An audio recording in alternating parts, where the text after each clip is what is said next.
Il y a environ 14 000 ans, des bâtisseurs venus d'un autre monde seraient descendus sur Terre. Leur objectif ?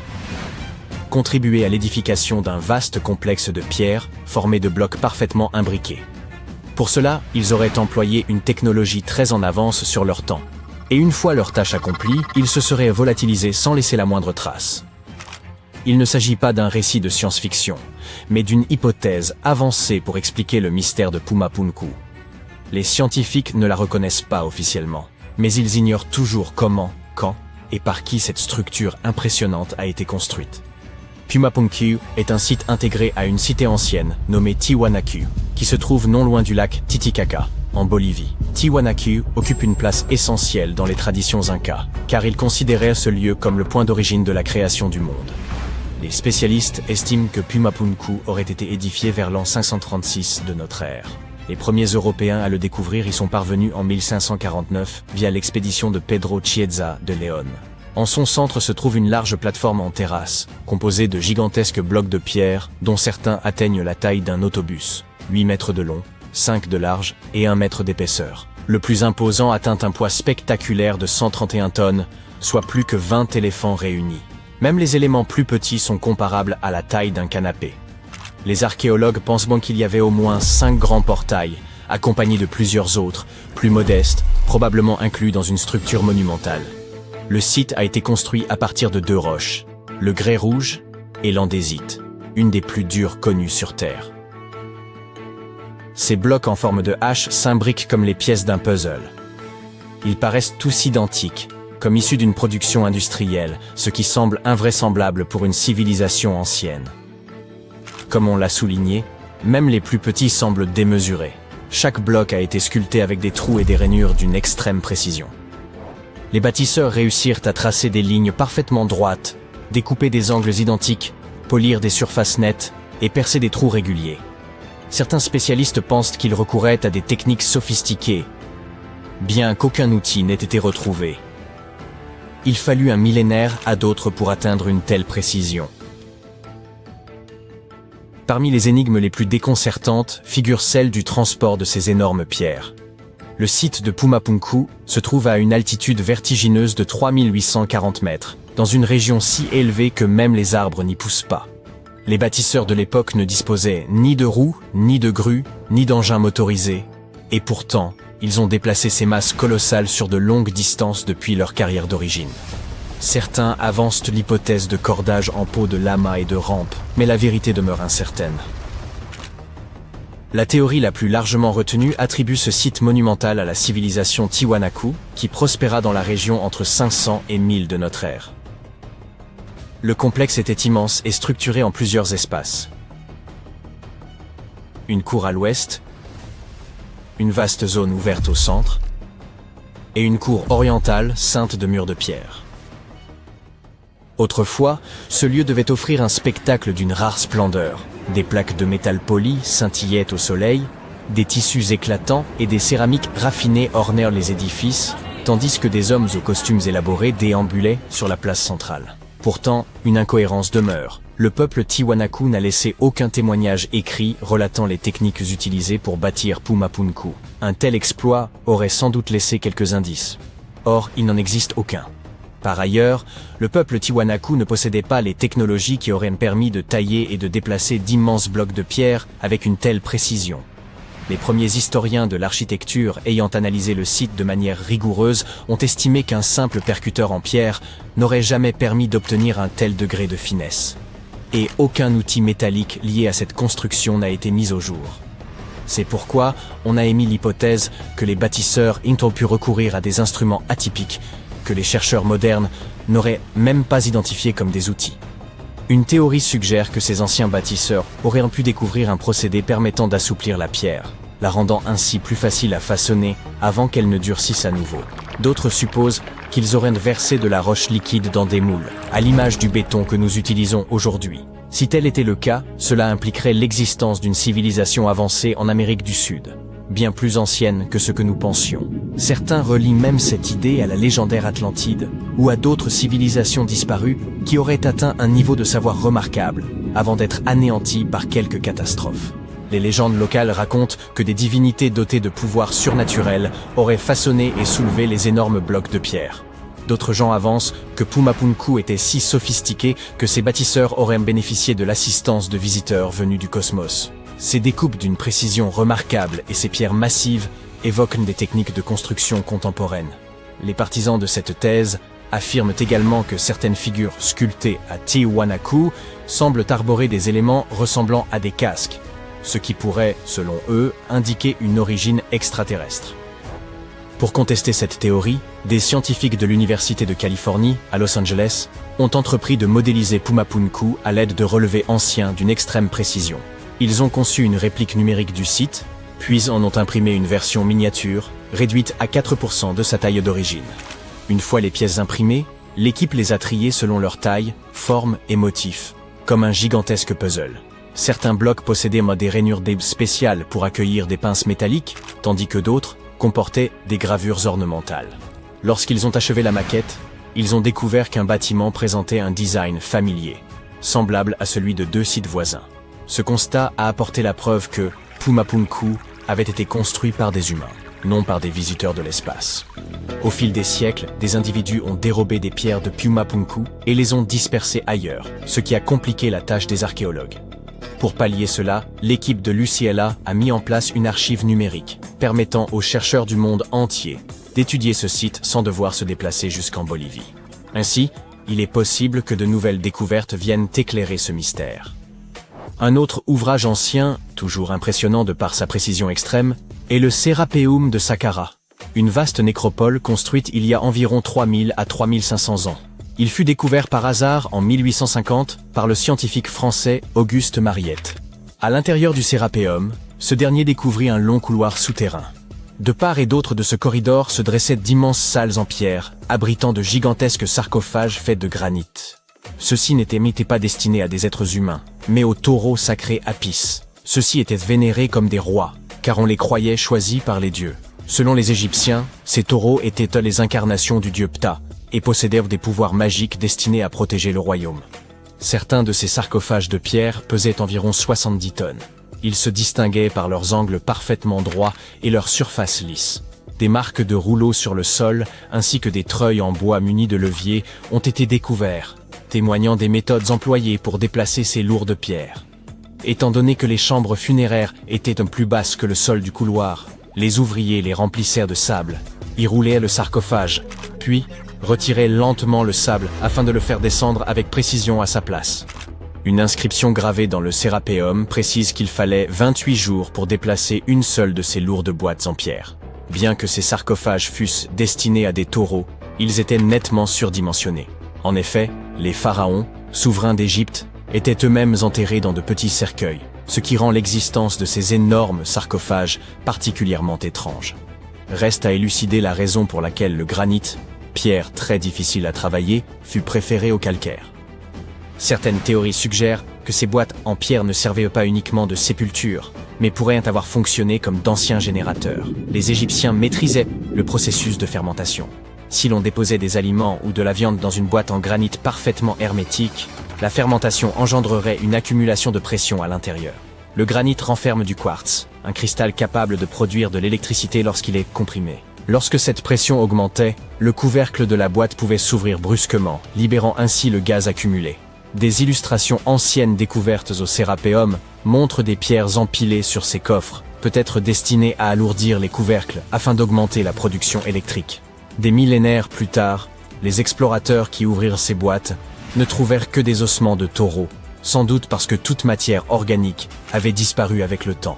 Encore aujourd'hui, les chercheurs demeurent incertains quant à la véritable fonction de ces gigantesques coffres de pierre, laissant ainsi le mystère entier. Il existe sur Terre un lieu qui semble tout droit sorti de dunes. D'immenses plateformes de pierre et d'argile se dressent au cœur d'un désert brûlant. Et pourtant, des êtres humains ont réussi à subsister dans un environnement aussi impitoyable. Mais à la différence du film, cette cité bien réelle du Pérou fut abandonnée il y a plus de 3 millénaires. Perdue dans l'oubli, jusqu'à aujourd'hui. Voici Pénico. Cette cité disparue se situe dans la province de Huaura, au nord de Lima. Après 8 années de fouilles et de travaux de préservation, une partie de ses mystères a enfin refait surface. Elle paraît lugubre et désertée aujourd'hui, mais il n'en a pas toujours été ainsi. Les spécialistes pensent qu'elle fut jadis un centre d'échange animé pour les anciens Péruviens. En réalité, elle appartenait à la plus ancienne civilisation connue du continent américain, du moins pour autant que nous le sachions. Et non, il ne s'agissait ni des Mayas ni des Aztèques. Erreur répandue. Il est ici question de la civilisation Caral Sup. Cette civilisation existait il y a plus de 5 millénaires, un âge vertigineux. Pour situer cela, tandis que les Sumériens atteignaient leur apogée en Mésopotamie et que les Égyptiens commençaient tout juste à ériger les monuments de Gizeh, le peuple de Caral bâtissait déjà ses propres pyramides. Grâce à lui, le Pérou figure aujourd'hui parmi les 6 berceaux originels de la civilisation. Cependant, contrairement aux trésors exhumés d'Égypte ou de Mésopotamie, vous ne verrez pas d'objets de Caral dans les musées. Du moins, aucun vase orné de symboles mystérieux, car ils ignoraient l'écriture et la poterie. Ce qu'ils maîtrisaient, en revanche, c'était l'art de bâtir à grande échelle.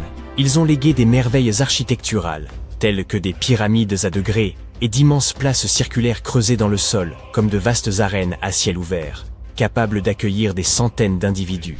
Et ce n'est pas comme s'ils avaient seulement élevé une pyramide par-ci ou une place par-là. Non, comme on l'a dit, ils voyaient grand. À ce jour, les chercheurs ont identifié jusqu'à 30 grands centres de peuplement, dans ce que nous appelons aujourd'hui la région de Caral, sur la côte centrale du Pérou. Chacun pouvait être considéré comme une véritable cité, avec ses quartiers résidentiels, ses places multiples et ses temples cérémoniels. Leur édifice le plus imposant, la pyramide Mayor, atteint près de 30 mètres de haut, sa base couvrant une surface équivalente à 4 terrains de football. Une prouesse considérable qui n'a pu voir le jour qu'au prix d'une planification rigoureuse, d'une coordination efficace et du savoir-faire de nombreux artisans. Preuve d'une organisation sociale structurée et d'un pouvoir fort pour la diriger. Bien qu'ils aient érigé ces structures prodigieuses, les cités de Caral demeurèrent enfouies durant plusieurs millénaires. Et même lorsque les chercheurs abordèrent la région pour la première fois, il fallut encore des décennies pour qu'ils mesurent réellement son importance. Les ruines étaient déjà connues dès les années 40, mais ce n'est qu'au cours des années 90 qu'une étude d'envergure leur fut consacrée. Si elles furent ignorées si longtemps, c'est que leur architecture, d'une perfection saisissante et de proportions colossales, paraissait trop moderne. Erreur totale, selon toute vraisemblance. En 2001, les analyses confirmèrent enfin que Caral représentait la plus vieille civilisation connue du continent américain. Les archéologues estiment que cette société s'étendit d'environ 3000 à 1800 ans avant notre ère. Durant 4 millénaires, elle prospéra dans un isolement presque absolu, sans jamais, semble-t-il, rencontrer d'autres civilisations. Cette solitude pourrait expliquer sa réputation de peuple pacifique. Les chercheurs n'ont trouvé aucune trace de conflit, ni fortification, ni armes, ni signe de combat. Au contraire, leur culture semblait orientée vers le commerce et les plaisirs. Ils avaient un goût marqué pour la musique. Dans l'un des temples, les fouilles ont révélé 32 flûtes taillées dans des os d'oiseaux. On ne peut qu'imaginer la sonorité douce et étrange qu'elles devaient en produire. Les Caral vivaient le long de 3 cours d'eau, la Fortaleza, la Pativilca et la Sup, tout comme la cité récemment mise au jour de Pénico. Cette ville oubliée fut bâtie sur une terrasse naturelle à quelques 600 mètres d'altitude. Et non, ce choix n'était pas dicté par le goût du panorama, mais par un souci de sécurité. La hauteur les protégeait des crues, puisque le site s'étend parallèlement à la rivière Sup. Ce n'est qu'après 8 années de fouilles que sa splendeur fut pleinement révélée. Les chercheurs y ont recensé 18 structures, comprenant temples, complexes résidentiels, ainsi qu'une vaste place circulaire. On y trouve aussi des salles cérémonielles érigées au sommet de vastes plateformes à degrés, reliées par des escaliers, des cours et des murs finement agencés. Ces constructions remplissaient à la fois un rôle pratique et symbolique. Elles constituaient le cœur vivant de la cité, le lieu de rassemblement pour les rituels collectifs. À l'intérieur de l'un de ces édifices, les chercheurs ont mis au jour des sculptures en argile brute représentant des figures humaines, des animaux et des objets sacrés. Ils y ont aussi trouvé des outils de pierre, broyeurs, pilons et marteaux. Vous vous souvenez qu'ils étaient amateurs de musique, n'est-ce pas? Eh bien, les archéologues y ont également trouvé des pututus, sortes de trompettes archaïques, taillées dans d'immenses coquillages venus de l'océan Pacifique. Si l'on observe la carte, un détail saute aux yeux. Pénico se situe bien plus à l'intérieur des terres que les autres cités de Caral découvertes jusqu'ici, et cela n'a rien d'anodin. Son emplacement répondait à une logique purement stratégique, ce qui lui valut le surnom de « cité de l'intégration sociale ». Selon une hypothèse, Pénicaud aurait joué un rôle essentiel dans le commerce de l'hématite, un minéral utilisé depuis l'Antiquité pour produire un pigment rouge très recherché. À cette époque, c'était un bien de prestige. La cité aurait ainsi servi de relais entre les villages côtiers et ceux des hautes terres de Supé et Huara, échangeant sans doute l'hématite contre du poisson et des coquillages venus du littoral. Mais la grande question demeure, qu'est-il advenu des habitants? Pourquoi Pénicaud fut-elle totalement abandonnée après des millénaires d'occupation? Le mystère reste entier. Plusieurs théories cherchent à expliquer la disparition de la civilisation Caral-Sup et l'abandon de ses principales cités. L'une d'elles, dite hypothèse maritime, suppose que les premières sociétés se développèrent d'abord sur le littoral, vivant surtout de la pêche, avant de migrer vers l'intérieur des terres. Selon cette idée, les villes côtières auraient été désertées au fil du temps. Mais cela cadre mal avec Pénicaud, qui se trouve bien trop loin du rivage pour être considéré comme une cité maritime. Il demeure donc difficile de déterminer ce qui s'est réellement produit. Dans leur cité principale, les archéologues n'ont trouvé aucune trace d'un cataclysme majeur, ni tremblement de terre, ni inondation, ni destruction soudaine. Il en va de même pour Pénicaud. Aucun signe n'évoque un événement unique ayant causé leur disparition. L'explication la plus vraisemblable serait un changement climatique. Une modification durable du temps aurait entraîné de longues sécheresses, dévastant les cultures et contraignant les populations à fuir leurs villes, comme ce fut le cas, bien plus tard, en Mésopotamie du Nord. Peut-on l'affirmer avec certitude? Pas vraiment. Il est bien plus probable que le déclin de cette civilisation résulte d'un enchaînement de causes multiples. Des tensions internes liées au pouvoir ou à la gestion de la société ont peut-être aussi joué un rôle, mais l'archéologie ne peut en apporter la preuve directe. Quoi qu'il en soit, la découverte de Pénicaud reste capitale. Elle offre de précieuses pistes pour comprendre les difficultés rencontrées par la civilisation de Caral avant son effondrement. Pourtant, nombre de ces mystères demeurent encore enfouis, et les chercheurs ont toujours fort à faire pour percer les origines et l'évolution de ce peuple fascinant. Si vous souhaitez découvrir Pénicaud, voici une bonne nouvelle. Le site est désormais ouvert au public. Il se trouve à environ 4h30 de route de Lima, accessible en véhicule particulier ou par des circuits touristiques. Certes, le trajet n'est pas de tout repos, mais les paysages grandioses en valent largement la peine. Et si vous ne pouvez pas vous envoler jusqu'au Pérou, inutile de vous décourager. Un musée virtuel consacré à Caral est disponible en ligne pour les hispanophones. Ce parcours numérique propose 10 salles thématiques retraçant la naissance de la civilisation, agrémenté de photographies, de vidéos et d'infographies. L'expérience est immersive, presque vivante. Bien sûr, rien n'égale la sensation de se tenir sur le site même, mais elle permet déjà d'entrevoir le monde de la plus ancienne civilisation connue des Amériques. Avant d'aborder le pourquoi et le comment de la présence de pyramides dans le monde entier, parlons de quelques exemples. Je commencerai par la pyramide du Soleil au Mexique. Ces gens savaient vraiment comment construire une ville. Leur centre urbain bien planifié s'étendait sur plus de 1800 hectares et comportait plusieurs pyramides. Mais la pyramide du Soleil est la plus impressionnante. Cette structure gigantesque a été édifiée en l'an 100 de notre ère et est l'une des plus grandes constructions de ce type dans tout l'hémisphère occidental. Elle s'élève à 66 mètres au-dessus du sol. Si vous vous retrouvez un jour dans cette ancienne cité, vous ne pourrez pas manquer la pyramide du Soleil. Elle se trouve juste à l'est de l'allée des Morts, la principale rue nord-sud de la ville. Pour construire cette incroyable pyramide, environ 765 000 mètres de matériaux ont été utilisés, dont une roche volcanique rouge appelée Tézontl. Impressionnant, non ? Nous en savons assez peu sur ceux qui ont construit cette pyramide et sur sa fonction. Mais les archéologues pensent qu'il y avait autrefois un temple à son sommet. Dans les années 70, ils ont découvert un certain nombre de tunnels et de mystérieuses salles dans son sous-sol. En 2011, ils ont même trouvé une cachette contenant des pots en argile, des morceaux d'obsidienne, des os d'animaux, des figurines humaines et même un masque. Qui sait quels autres secrets se cachent dans cette pyramide? Si vous décidez de la visiter, vous devrez gravir les 248 marches inégales qui se trouvent sur sa face ouest. N'allez pas trébucher. Le Soudan a aussi ses pyramides.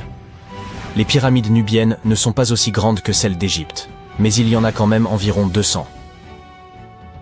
Ces anciennes pyramides ont abrité pendant près de 1000 ans les tombes des pharaons du royaume de Méroé, qui régnait sur l'Égypte de la Nubie à la mer Méditerranée. Les pyramides de Méroé ont été construites en granit et en grès rougeâtre. Et saviez-vous que le Soudan possède plus de pyramides anciennes que l'Égypte ? Les pyramides couchites témoignent de l'architecture indigène et des traditions funéraires des royaumes de Napata et de Méroé en Nubie, que l'Égypte ancienne a influencé.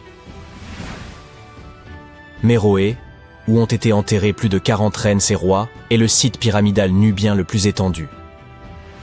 Les murs des tombes représentent des rois momifiés parés de bijoux, leurs coffrets en bois contenant des arcs, des carquois de flèches, et d'autres objets témoignant des relations et des échanges commerciaux avec les civilisations égyptiennes et grecques.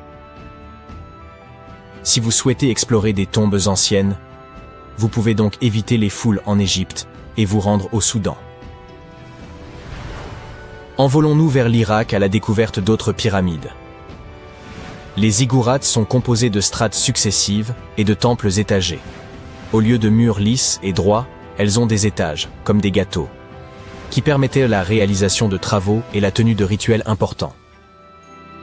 Ces structures imposantes sont disséminées dans tout l'Irak et l'Iran. Elles témoignent de la puissance et des compétences des peuples qui les ont construites. L'une des plus grandes et des plus impressionnantes ziggourats est celle d'Ur.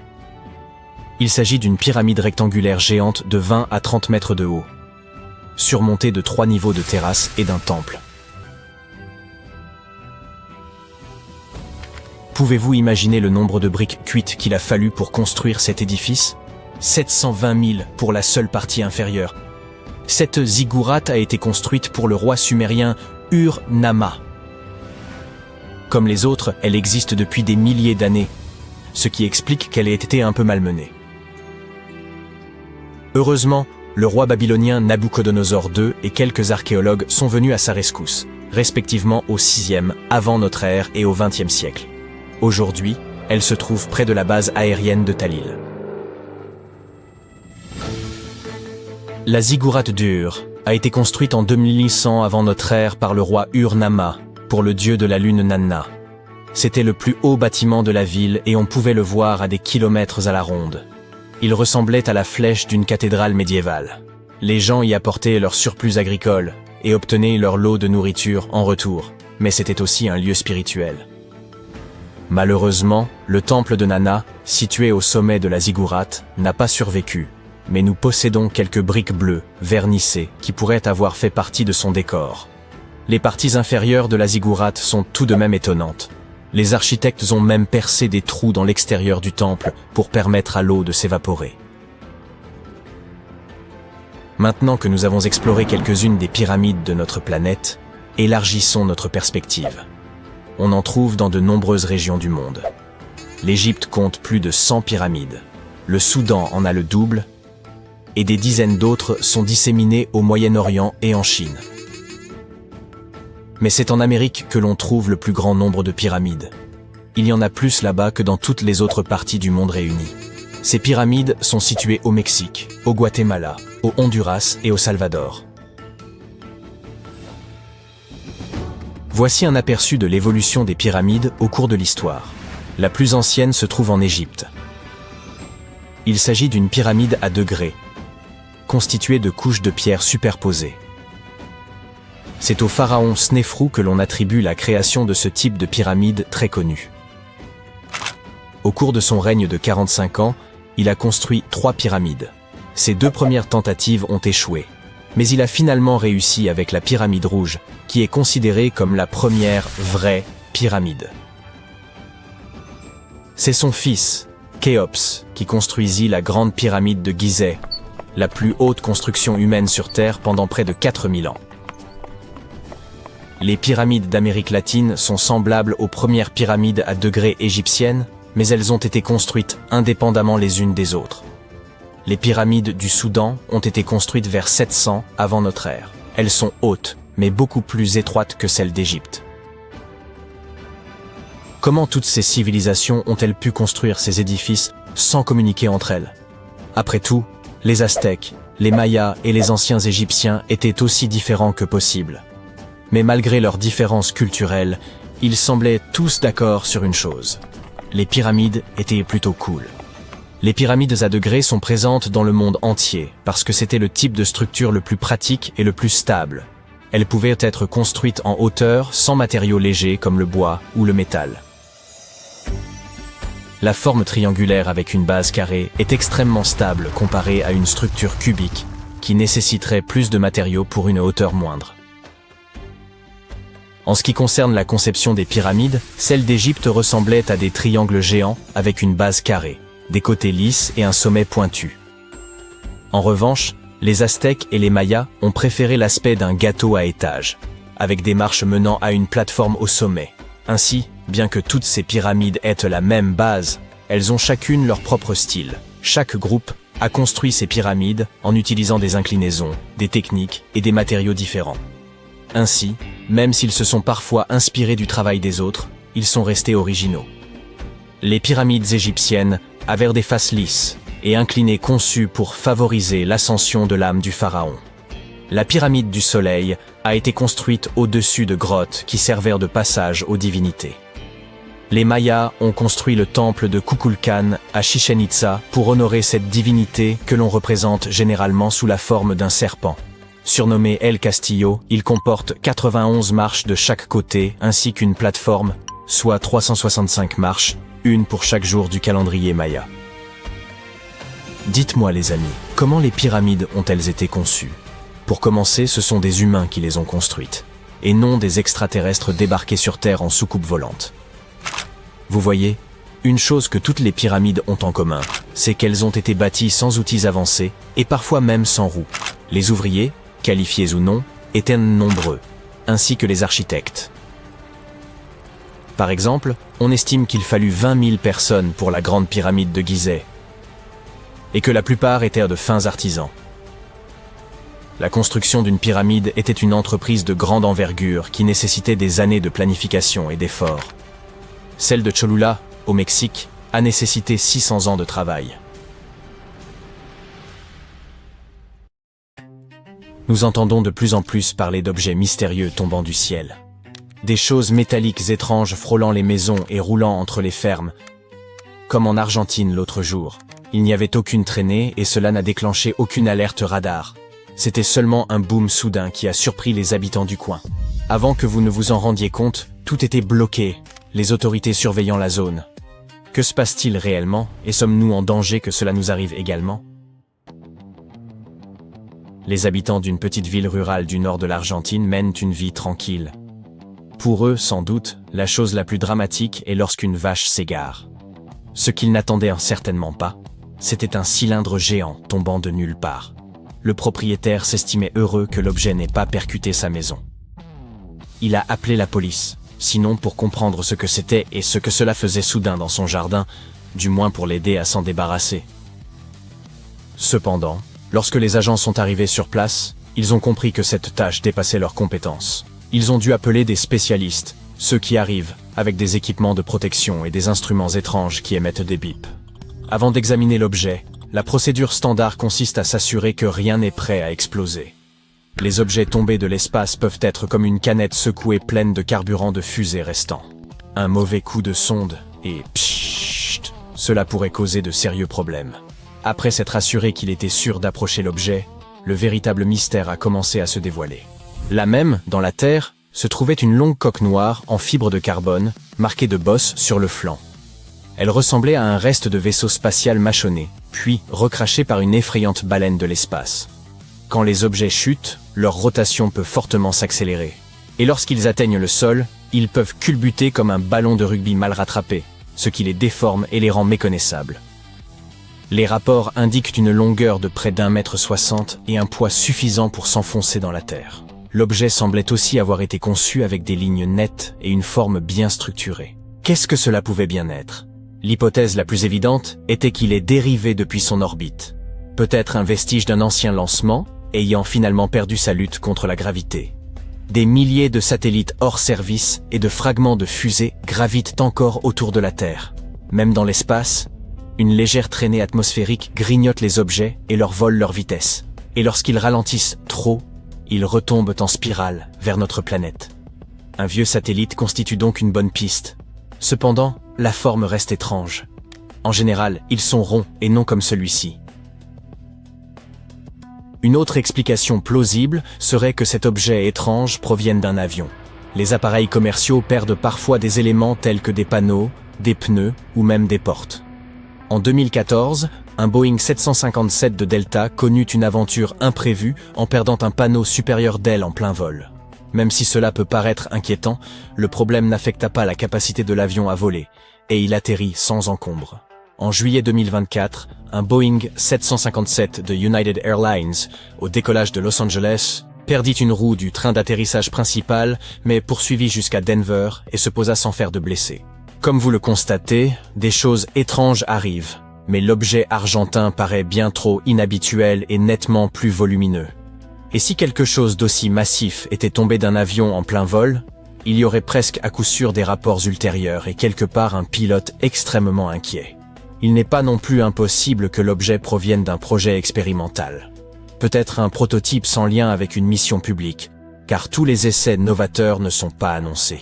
Ainsi, des équipes de recherche réalisent souvent des tests discrets pour observer le comportement de nouveaux matériaux ou de nouvelles formes lors de leur descente. Pourtant, même ces enveloppes d'essais résistantes restent généralement identifiables, tandis que cet objet tubulaire demeurait visuellement déroutant et devint un véritable mystère. Du moins pendant un temps. Jusqu'au moment où ils découvrirent un marquage. Presque tout ce qui est conçu pour voler porte une identification, qu'il s'agisse d'un code estampillé, d'une ligne peinte ou d'un numéro gravé au laser, sauf si cela doit rester secret. Toute activité aérienne repose sur une technologie coûteuse, et même lorsqu'un élément n'est pas réutilisable, on souhaite souvent l'examiner pour en tirer des enseignements. En règle générale, chaque pièce est marquée parce qu'elle provient d'usines ou de sites différents. Même les anciens débris spatiaux fournissent habituellement un indice, permettant de jouer les détectives avec des formes familières de l'époque. Il est fréquent de trouver un fragment correspondant à un plan connu. Et c'est sans doute ce qui a permis d'élucider ce mystère particulier. L'une des valves portait un minuscule numéro de série, et ce code exact figure sur la liste publique des incidents de débris spatiaux. D'après cette base de données, ce tube mystérieux serait un élément de la fusée chinoise Jielong 3A, Dragon Agile, lancé depuis une barge en mer Jaune. Cela ne rend toutefois pas l'origine officielle, la Chine n'ayant rien confirmé publiquement. Fait amusant, un fragment semblable de débris présumé du Jielong 3 est apparu en Australie à peu près au même moment. Voilà une conclusion plutôt décevante. Un autre cas s'est produit dans la région de Murcie, en Espagne, en 2015. Comme en Amérique du Sud, des agriculteurs y ont découvert un objet non identifié. Mais les Espagnols ont découvert des boules de bowling au lieu de cylindres. Cela a également attiré des agents en combinaison spéciale. Des experts ont ensuite avancé qu'il s'agissait d'un réservoir haute pression utilisé pour un lancement, sans que personne n'ait jamais su à qui il appartenait. La même chose s'est produite en Namibie, en 2011. Les journalistes l'ont même baptisé la boule mystérieuse de l'espace. Des villageois ont découvert une sphère métallique creuse et calcinée, posée en plein air, comme si elle avait roulé tout droit hors d'une usine. Sa surface était rugueuse, et l'ensemble semblait formé de deux moitiés soudées entre elles. La police est intervenue pour vérifier si l'objet était explosif, puis les autorités l'ont analysé, confirmant qu'il était fait d'un alliage de qualité spatiale. Et rien de plus. Aucune agence ne l'a revendiqué. Aucune mission ne correspondait. Des habitants ont signalé une série de petites explosions quelques jours avant la découverte, et des responsables ont noté que des sphères similaires étaient apparues en Australie et en Amérique centrale au cours des dernières décennies. Cela s'est aussi produit au Vietnam, où non pas une, mais 3 lourdes boules sont tombées en 3 endroits distincts. Elles étaient de tailles différentes et ressemblaient à d'énormes billes, la plus grande pesant 45 kilos. Les enquêteurs estiment que ces sphères pourraient être des restes d'un lancement de satellite raté. Les dégâts modérés suggèrent une chute depuis une altitude relativement basse. Les autorités partagent cet avis et indiquent qu'il s'agit probablement d'un objet venu de l'orbite terrestre, sans pouvoir le relier à une mission précise. En Inde, des habitants du Gujarat ont également découvert d'énormes boules de billard similaires. Tous ces objets qui tombent pointent vers un problème beaucoup plus vaste. L'espace autour de la Terre devient de plus en plus encombré. Au fil des décennies, l'orbite terrestre basse a commencé à ressembler à un débarras que personne n'aurait jamais nettoyé. Bien que la majorité des débris se désintègrent en rentrant dans l'atmosphère, comme vous l'avez constaté, certains fragments plus lourds peuvent survivre à la chute et atteindre la Terre. Pas étonnant que personne ne veuille en assumer la responsabilité. Ce serait comme admettre avoir laissé des déchets sur l'autoroute et causé un accident de la circulation. Mais le problème s'aggrave à une échelle bien plus large. Les chercheurs mettent en garde contre un phénomène appelé le syndrome de Kessler. Il s'agit du scénario cauchemardesque où une collision en entraîne une autre, puis encore une autre, jusqu'à ce que l'orbite devienne une véritable galerie de tirs de morceaux de métal à grande vitesse. Une seule collision peut déclencher une réaction en chaîne incontrôlable, transformant l'orbite en un nuage de débris se déplaçant rapidement. Si cela se produisait, certaines orbites pourraient devenir trop dangereuses à utiliser. La Terre pourrait alors se retrouver pratiquement encerclée par les déchets que nous avons générés nous-mêmes, conduisant à un futur où satellites et vaisseaux spatiaux devraient naviguer autour de ces débris, un peu comme dans un jeu vidéo. Ce n'est pas pour autant catastrophique, car les savants connaissent bien le problème et travaillent à des solutions. Actuellement, on envisage des idées telles que l'emploi de filets, des missions de capture ou même de légers coups de laser pour dévier ces objets. Nettoyer notre orbite doit devenir une priorité. Nous ne voulons certes... Combien de temps s'est-il écoulé entre l'émergence du tout premier ordinateur et l'apparition des machines modernes? Le premier ordinateur électronique reconnu fut l'ENIAC, Electronic Numerical Integrator and Computer, mis au point en 1945 par des chercheurs américains. Cependant, une machine plus ancienne précède l'ENIAC, la machine à différence, conçue par l'ingénieur britannique Charles Babbage en 1822. Ainsi, l'histoire des ordinateurs remonte à plus de 2 siècles. Tel aurait été le point de départ si, au début du XXe siècle, des plongeurs n'avaient donc pas mis au jour un dispositif vieux de plus de 2 millénaires. En 1900, un groupe de plongeurs prospectait la Méditerranée entre la Crète et le Péloponnèse, à la recherche d'éponges. Au lieu de cela, ils mirent au jour des épaves chargées de trésors. Ce fut l'une des découvertes archéologiques majeures de cette époque. Parmi les vestiges gisaient des sculptures grecques en marbre ainsi que divers objets anciens. Les plongeurs repérèrent aussi un étrange bloc de pierre, gros comme un livre, qui termina, comme tout le reste, dans un musée. Quelques mois plus tard, les archéologues entreprirent d'examiner cette pierre et mirent au jour un artefact inattendu, contenant des engrenages de bronze. Cela causa un profond étonnement, car, selon les connaissances établies, un tel mécanisme ne pouvait exister dans la Grèce antique, les techniques de l'époque n'ayant jamais permis un tel degré de complexité. Les chercheurs entamèrent l'étude de cet objet singulier sans parvenir à en comprendre la nature. Baptisé machine denticitaire, il fit l'objet de recherches pendant plus d'1 siècle. Sa grande fragilité compliquait l'analyse. Après avoir reposé des millénaires sous la mer, l'ensemble était gravement endommagé, au point que ses composants internes se désagrégèrent au moindre contact. Au fil des décennies de recherche, l'objet se désintégra en 82 fragments distincts, devenant une énigme pour les chercheurs du monde entier. Ils finirent par comprendre qu'il s'agissait d'une machine à calcul astronomique. L'usage combiné des rayons X, de la tomographie et de la modélisation numérique permit de reconstituer partiellement la structure de ce mécanisme.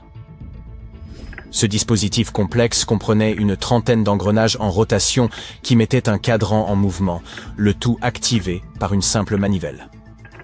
Cet assemblage permettait aux Grecs de suivre les trajectoires de la Lune et du Soleil, de prédire les éclipses et de déterminer la date des Jeux Olympiques. L'ensemble évoque une Silicon Valley avant l'heure, où les esprits les plus brillants de la Grèce antique se seraient unis pour concevoir une entreprise visionnaire. La machine denticitaire atteste que certaines civilisations anciennes possédaient déjà de solides connaissances astronomiques et des outils avancés pour étudier les astres. Pour l'époque, il ne s'agissait pas d'un simple dispositif, mais d'un véritable ordinateur. L'utilisateur y saisissait des données et l'appareil lui livrait un résultat à l'issue de calculs élaborés. En 2016, des chercheurs mirent au jour une inscription gravée sur le mécanisme, comprenant plus de 3000 symboles. Il s'agissait d'une sorte de mode d'emploi. Le texte renfermait des indications sur les teintes des éclipses, les mouvements célestes et divers présages astrologiques, formant ainsi une liste de références des phénomènes associés aux planètes visibles dans le ciel. Les anciens Grecs avaient compris que tous les corps célestes visibles dans le ciel nocturne suivaient des trajectoires similaires, proches du plan orbital de la Terre autour du Soleil. Ne disposant pas des moyens nécessaires pour déterminer ces mouvements avec précision, ils mirent au point le mécanisme d'Anticythère, conçu en partie pour cette fonction. Cette interprétation trouve un appui dans les écrits du célèbre orateur romain Cicéron, qui mentionne une machine capable de reproduire le mouvement des astres, attribuée au savant Archimède. D'après Cicéron, cette machine représentait la course de 5 étoiles dites errantes, c'est-à-dire les corps célestes connus. Archimède, bien que précédant l'invention du mécanisme d'Anticythère, aurait pu en dessiner les plans, lesquels auraient servi de fondement à sa construction ultérieure. L'appareil s'activait lorsqu'on en tournait la manivelle, ce qui entraînait les engrenages logés à l'avant comme à l'arrière. Puis le cadran indiquait la trajectoire des corps célestes. Le mécanisme renfermait également un calendrier astronomique et servait à suivre les grands événements sportifs comme les Jeux Olympiques, tout en permettant de déterminer avec précision la date des éclipses.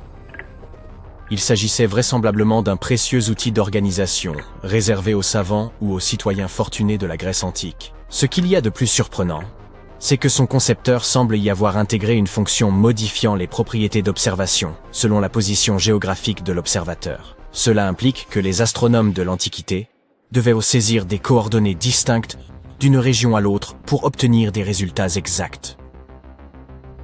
Aujourd'hui, les ordinateurs de la NASA accomplissent toutes ces tâches.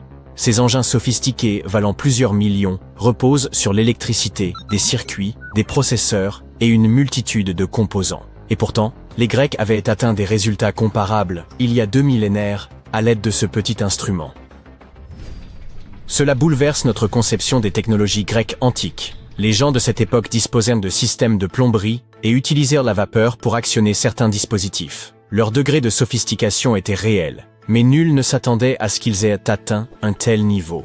Les archéologues croyaient qu'ils utilisaient de vastes engrenages rudimentaires pour faire tourner les moulins. Or, il s'avère désormais qu'ils étaient capables de concevoir des mécanismes miniatures complexes, restés incompris des savants modernes pendant un siècle.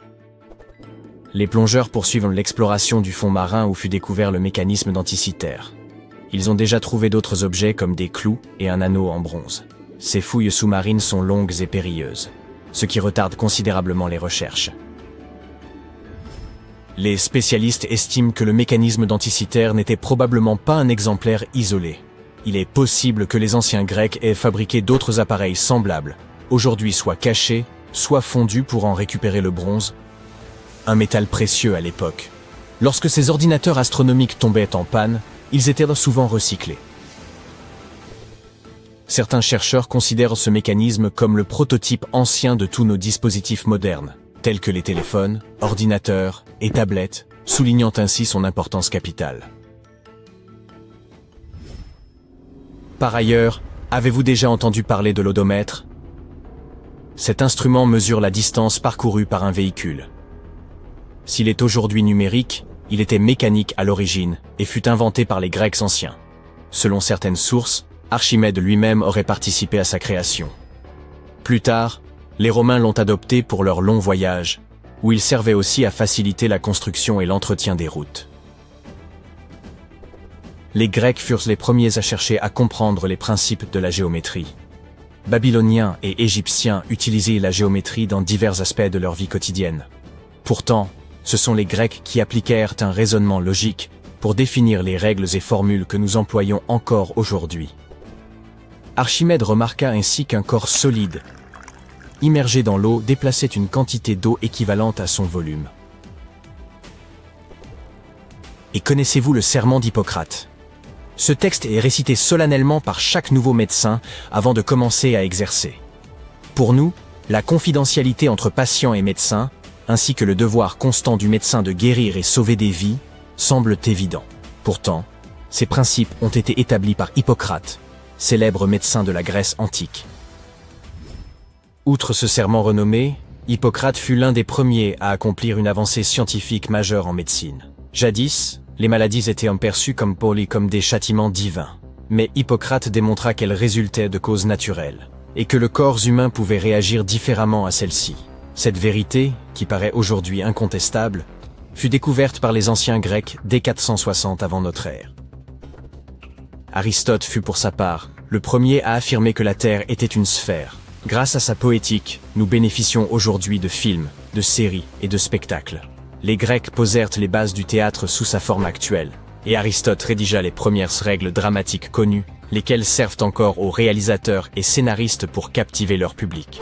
Les auteurs grecs composèrent des œuvres de tout genre, telles que tragédies, satires et comédies. Ces créations ont largement façonné la culture occidentale, ce qui explique pourquoi de nombreux metteurs en scène contemporains aiment remettre en scène ces pièces anciennes.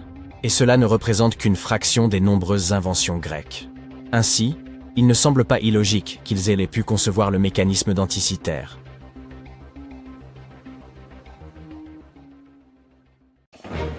En 1912, les journaux britanniques s'enthousiasmaient pour une affirmation audacieuse.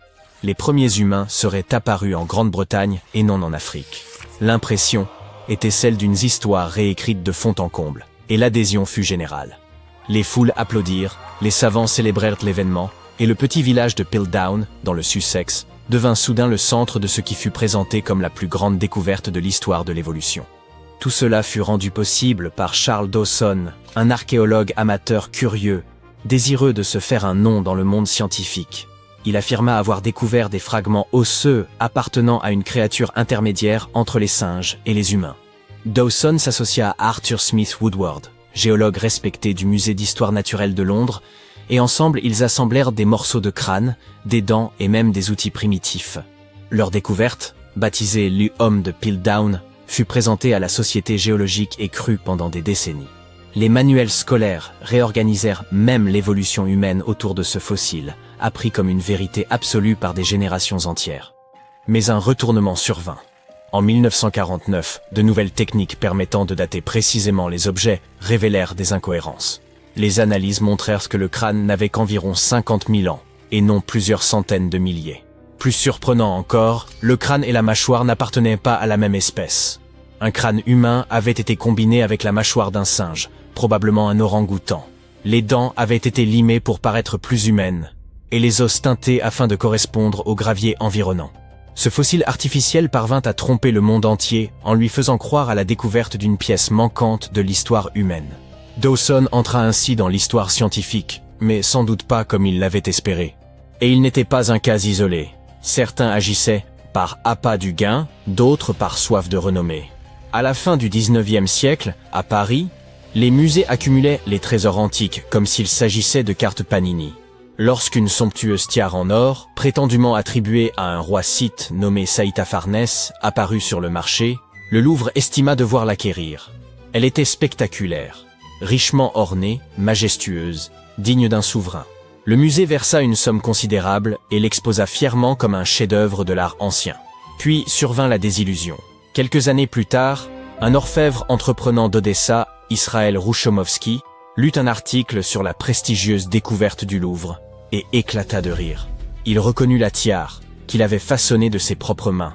Il s'agissait d'une œuvre moderne, réalisée sur commande pour des marchands locaux, lesquels ne lui avaient jamais révélé leur intention de la faire passer pour un trésor ancien. Le Louvre fut humilié. Une fois encore, le monde entier avait cru à un mensonge séduisant. Quant à l'orfèvre qui avait ridiculisé le musée, il gagna une notoriété durable dans le milieu artistique. La tiare détient encore aujourd'hui le record Guinness de la plus grande fraude en orfèvrerie de l'histoire. Une autre supercherie scientifique soigneusement orchestrée nous ramène dans la paisible ville de Cardiff, dans l'État de New York, quelques décennies avant l'affaire du Louvre. En 1869, des ouvriers creusant un puits heurtèrent un objet dur et massif. Ils mirent au jour ce qui semblait être un homme pétrifié de 3 mètres de haut, étendu dans le sol. Les foules affluèrent de régions éloignées pour l'observer. Des prédicateurs y virent la preuve des géants bibliques évoqués dans la Genèse. Les savants débattirent, hésitant entre fossilisation et intervention divine. En quelques jours, le géant de Cardiff devint une véritable attraction. Les visiteurs payaient cher pour le voir, 50 cents l'entrée, une somme importante à l'époque. On découvrit plus tard qu'un certain George Hull avait sculpté ce géant dans du gypse à la suite d'une dispute avec un révérend méthodiste. Hull voulait démontrer à quel point il était facile de duper les foules, en particulier les croyants, contrairement à lui. Il enterra donc le faux géant, et l'expérience réussit au-delà de ses attentes. Même après la révélation de la fraude par des experts, le public continua d'affluer par désir d'y croire. Au fil du temps, le géant changea plusieurs fois de propriétaire. Il est aujourd'hui exposé au musée Fenimore Farm and Country Village, à Cooperstown dans l'État de New York. En parlant de musée, vous avez peut-être déjà aperçu ces crânes de cristal qui scintillent sous la lumière, présentés comme des objets sacrés issus de temples mésoaméricains. Oui, ceux popularisés par un film d'Indiana Jones, associés à des pouvoirs aztèques anciens ou même à une énergie extraterrestre. Pendant longtemps, les musées les exposèrent avec fierté, jusqu'à ce que des chercheurs du British Museum et du Smithsonian entreprennent de les examiner de près. Leurs conclusions mirent alors fin au mythe. Ils établirent que ces crânes avaient été façonnés à l'aide d'outils rotatifs modernes et d'abrasifs inconnus des anciens sculpteurs. Autrement dit, ils furent fabriqués au 19e ou 20e siècle à l'aide de machines contemporaines et réussirent à tromper le monde entier. Il ne s'agissait ni de messages divins, ni de vestiges de civilisation venus de l'espace, mais simplement de presse-papier luxueux qui persuadèrent bien des gens de l'existence de prétendus pouvoirs anciens. Faisons maintenant un bond de plusieurs décennies vers une époque plus proche de la nôtre. Dans les années 1960, l'université de Yale révéla ce qui semblait être une découverte capable de réécrire l'histoire. Une carte du XVe siècle représentant l'Amérique du Nord sous le nom de Vinland. Cela impliquait que les Vikings avaient cartographié le continent bien avant Christophe Colomb. Les titres de presse furent sensationnels. L'idée avait quelque chose de romanesque. Des explorateurs traversant des mers glacées des siècles avant que l'Europe ne sache même que l'Amérique existait. Pourtant, un détail posait problème. Le parchemin était bien médiéval, mais pas l'encre. Des décennies d'analyse montrèrent qu'elle contenait du dioxyde de titane, un pigment mis au point au XXe siècle. En 2021, Yale le confirma officiellement. La carte de Vinland était une contrefaçon moderne, tracée sur un parchemin ancien pour paraître authentique. Elle ne témoignait pas du génie viking, mais plutôt de l'ingéniosité humaine d'un côté et de notre crédulité de l'autre. Et lorsqu'il est sa question de persuasion, l'effort est moindre lorsqu'une source réputée comme National Geographic relaie l'information, n'est-ce pas? En 1999, le magazine présenta ce qu'il pensait être la découverte ultime, un fossile reliant les dinosaures aux oiseaux. Baptisé Archaeoraptor, il devait transformer notre compréhension de l'évolution. Provenant de Chine, il semblait parfait au premier regard. Une queue de dinosaure, des ailes d'oiseau et des os racontant l'histoire de l'apparition du vol. Mais rapidement, des doutes apparurent parmi les paléontologues. Les os ne s'alignaient pas correctement. Des scanners révélèrent alors la vérité. Le fossile avait été assemblé à partir de morceaux appartenant à des espèces différentes. Une queue de dinosaure issue d'un fossile, un corps d'oiseau provenant d'un autre. Quelqu'un avait littéralement composé un spécimen de Frankenstein pour en accroître la valeur. L'embarras fut considérable, en particulier pour National Geographic, qui avait construit tout un récit autour d'infos que le public voulait croire authentiques. Si vous pensez que les canulars scientifiques appartiennent au passé grâce aux technologies du XXIe siècle, voici une surprise. En 2020, le musée de la Bible à Washington fit une confession retentissante. Les 16 fragments de sa prestigieuse collection des manuscrits de la mer morte étaient tous des faux modernes. Des millions avaient été dépensés pour acquérir ce qui était censé être des textes sacrés vieux de 2000 ans, avant de découvrir qu'ils avaient été réalisés sur du parchemin ancien, mais peints avec une encre moderne. La fraude était si sophistiquée que même des experts s'étaient laissés tromper dans un premier temps. Des analyses approfondies finirent toutefois par lever le doute. Ces reliques n'avaient rien de sacré. L'enjeu ne se limitait pas à l'argent, mais touchait à la foi. Des milliers de visiteurs s'étaient tenus devant ces vitrines, éprouvant admiration, respect et sentiment de connexion, avant d'apprendre qu'ils avaient été confrontés à une supercherie. Et pour finir, voici sans doute l'une des impostures dites les plus glaçantes. En 2000, une momie apparut au Pakistan, présentée comme celle d'une princesse perse ancienne de 2600 ans, fille de Xerxès Ier. Elle fut découverte dans un sarcophage doré, enveloppé de vêtements d'or. Son visage, remarquablement conservé, troubla les archéologues qui restèrent médusés. Pourtant, quelque chose semblait clocher. Des scanners, des analyses linguistiques et une datation au carbone révélèrent une vérité effroyable. La momie n'était pas antique. Il s'agissait d'une femme moderne, probablement tuée, puis momifiée afin d'être vendue comme une fausse relique. L'affaire bascula brutalement de la fascination au drame et bouleversa de nombreuses personnes. Ce qui devait être un miracle royal se révéla être un crime infâme et un mensonge de plus. Toutes ces histoires ont un point commun, l'espoir. Les êtres humains veulent croire. Ils cherchent à toucher le passé et à trouver des preuves qui les reliaient à quelque chose de plus vaste. Qu'il s'agisse de savants en quête du chaînon manquant, de musées avides de renommée ou de croyants en quête de preuves de leur foi, tous aspirent à l'émerveillement.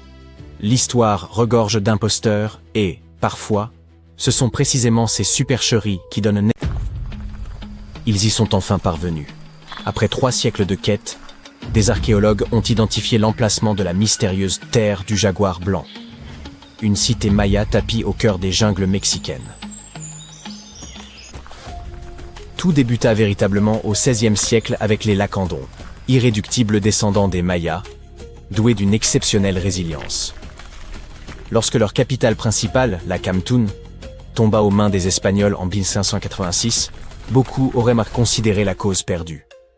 Eux pourtant se replièrent plus profondément dans la forêt tropicale et édifièrent leur ultime bastion, Sac Balan, une place fortifiée dissimulée, faite de temples de pierre, de sentiers tortueux noyés dans la jungle et de singes hurleurs jouant les sentinelles tapageuses.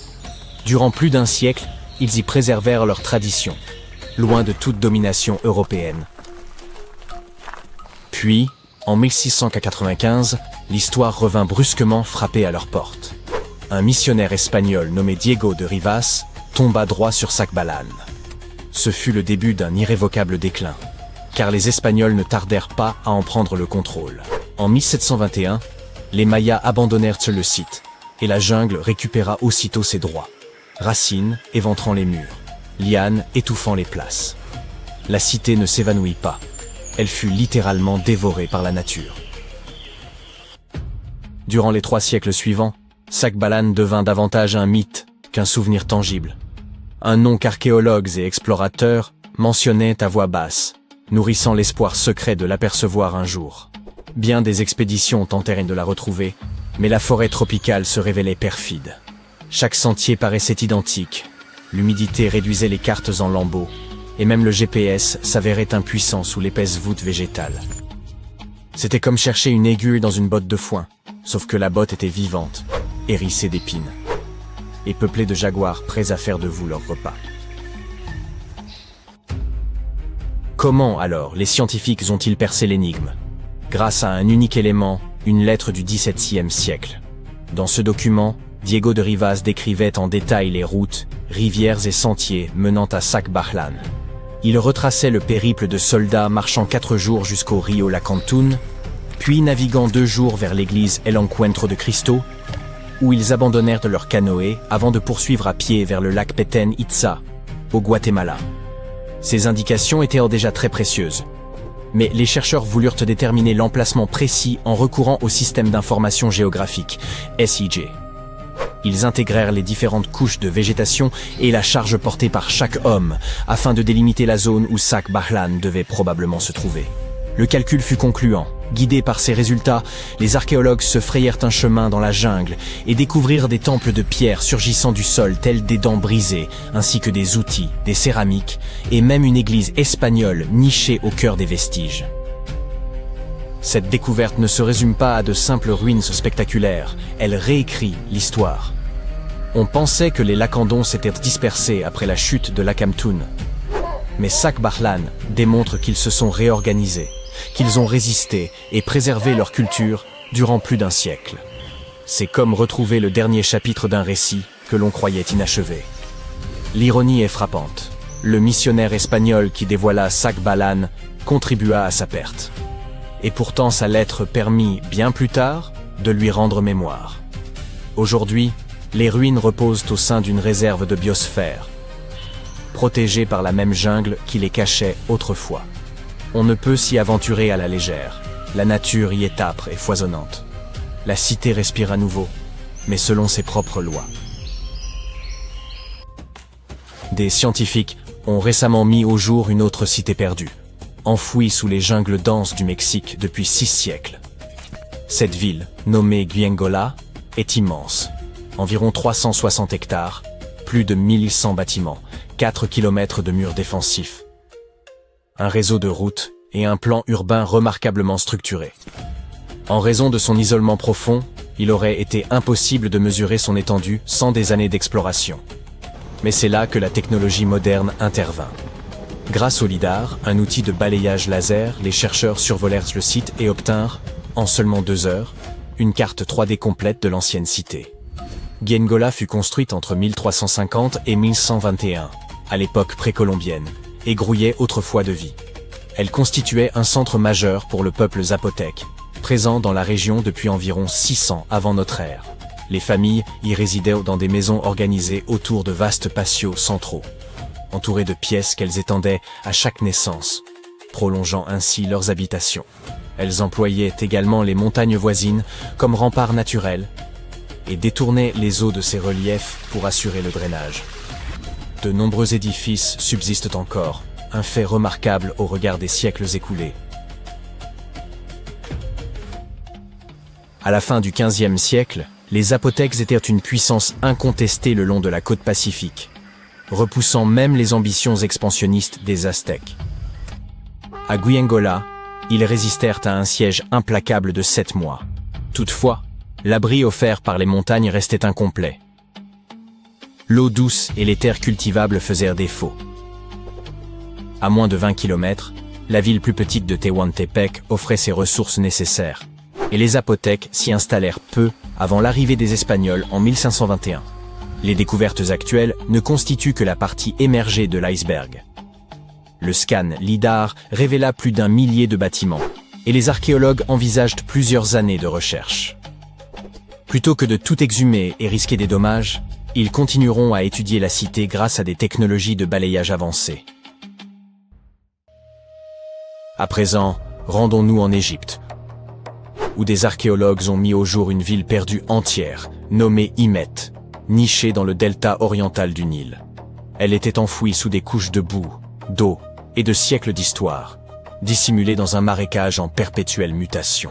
Les scientifiques l'aperçurent d'abord d'en haut, sous forme de petits amas de fondations en briques de terre, à peine perceptibles sur les images satellites. Les formes, fragiles et fantomatiques, étaient toutefois trop ordonnées pour être naturelles. Ils suivirent ces motifs sur le terrain, commencèrent à creuser, et la cité reprit progressivement vie. Les archéologues ont mis au jour des maisons-tours, à plusieurs étages, véritables mini-gratte-ciel de l'Antiquité. Dotées de niveaux multiples et de fondations robustes, elles pouvaient supporter des charges importantes. Ce type d'habitation verticale est extrêmement rare en Égypte, surtout hors du delta du Nil, et démontre que les habitants d'Imet ne se limitaient pas à l'étalement au sol, mais construisaient également vers le ciel. La ville apparaissait ainsi densément peuplée, soigneusement planifiée et bien plus urbaine qu'on ne l'imaginait pour l'époque. Mais il ne s'agissait pas seulement de résidences sophistiquées. Un complexe de transformation des céréales a été découvert, avec zones pavées de travail, enclos pour animaux et espaces méthodiquement organisés pour la production alimentaire. La cité possédait donc une véritable économie. Non loin de là, une voie cérémonielle menait au temple d'Ouadjé, sa divinité tutélaire. Plus tard, d'autres constructions furent édifiées sur cette route, témoignant du déclin progressif du culte. Les vestiges ont également révélé des reliques remarquables. Une petite figurine funéraire en faïence verte, une stèle représentant Harpocrate, incarnation grecque d'Horus, le dieu du silence, des secrets et du soleil naissant, perché sur des crocodiles et tenant des serpents. Et même un sistre en bronze, instrument de musique ancien orné des doubles têtes d'Hathor. Des découvertes tout à fait impressionnantes. Il apparaît qu'Imet fut occupé dès le IVe siècle avant notre ère, de la période tardive jusqu'à l'époque romaine. Sa position le long de routes commerciales en faisait un centre attractif pour marchands et pèlerins se rendant au temple d'Ouadjé. La ville ne se contentait donc pas de subsister. Elle prospérait, se connectait, commerçait et s'adaptait aux évolutions de son temps. Bien plus qu'une ruine poussiéreuse, Imé nous ouvre une fenêtre sur la vie quotidienne, la religion et l'organisation urbaine du delta, domaine jusqu'ici moins connu que les grandes pyramides et autres tombeaux.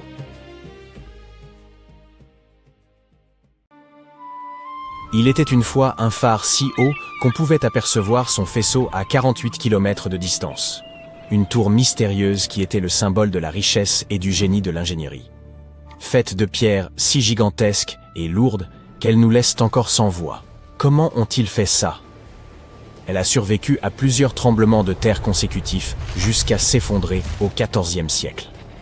Avançons jusqu'à aujourd'hui.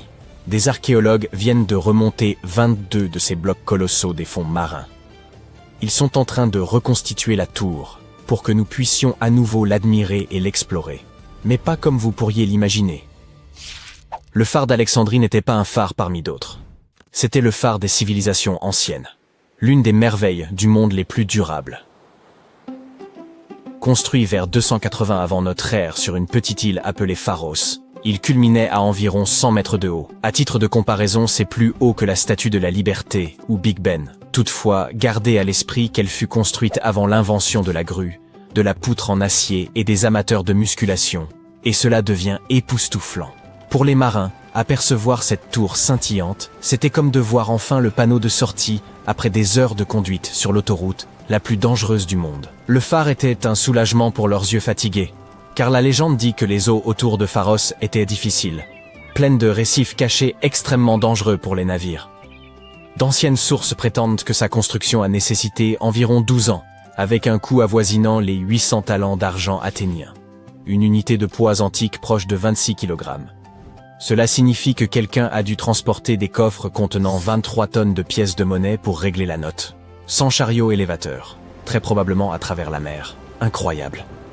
Le phare était tellement impressionnant que le mot « pharos » a fini par être utilisé pour désigner les phares dans tout un tas de langues. Sa structure suivait un design à 3 étages. Elle était carrée à la base, octogonale au milieu et cylindrique au sommet. Tout en haut, il y avait une statue, vraisemblablement de Zeus ou de Poséidon. L'extérieur du phare en calcaire blanc avait été poli avec un enduit attrape-soleil, de sorte qu'il brillait comme un phare même sans feu. La nuit, la situation changeait. Le bois était difficile à trouver en Égypte, donc le feu pouvait être alimenté par des fagots de racines de papyrus, voire de la naphte pour une flamme plus vive. Quel que soit le combustible, sa lueur était amplifiée par un miroir massif en bronze poli. Les miroirs en bronze étaient assez courants à l'époque. Ce n'est qu'à la Renaissance, bien après que le Pharos se soit effondré, que les miroirs recouverts de verre sont devenus la norme dans les phares européens. Pendant la journée, ce même miroir pouvait réfléchir la lumière du soleil, et la silhouette blanche éclatante de la tour, ainsi que la fumée s'élevant de son feu, aidaient les marins à trouver leur chemin.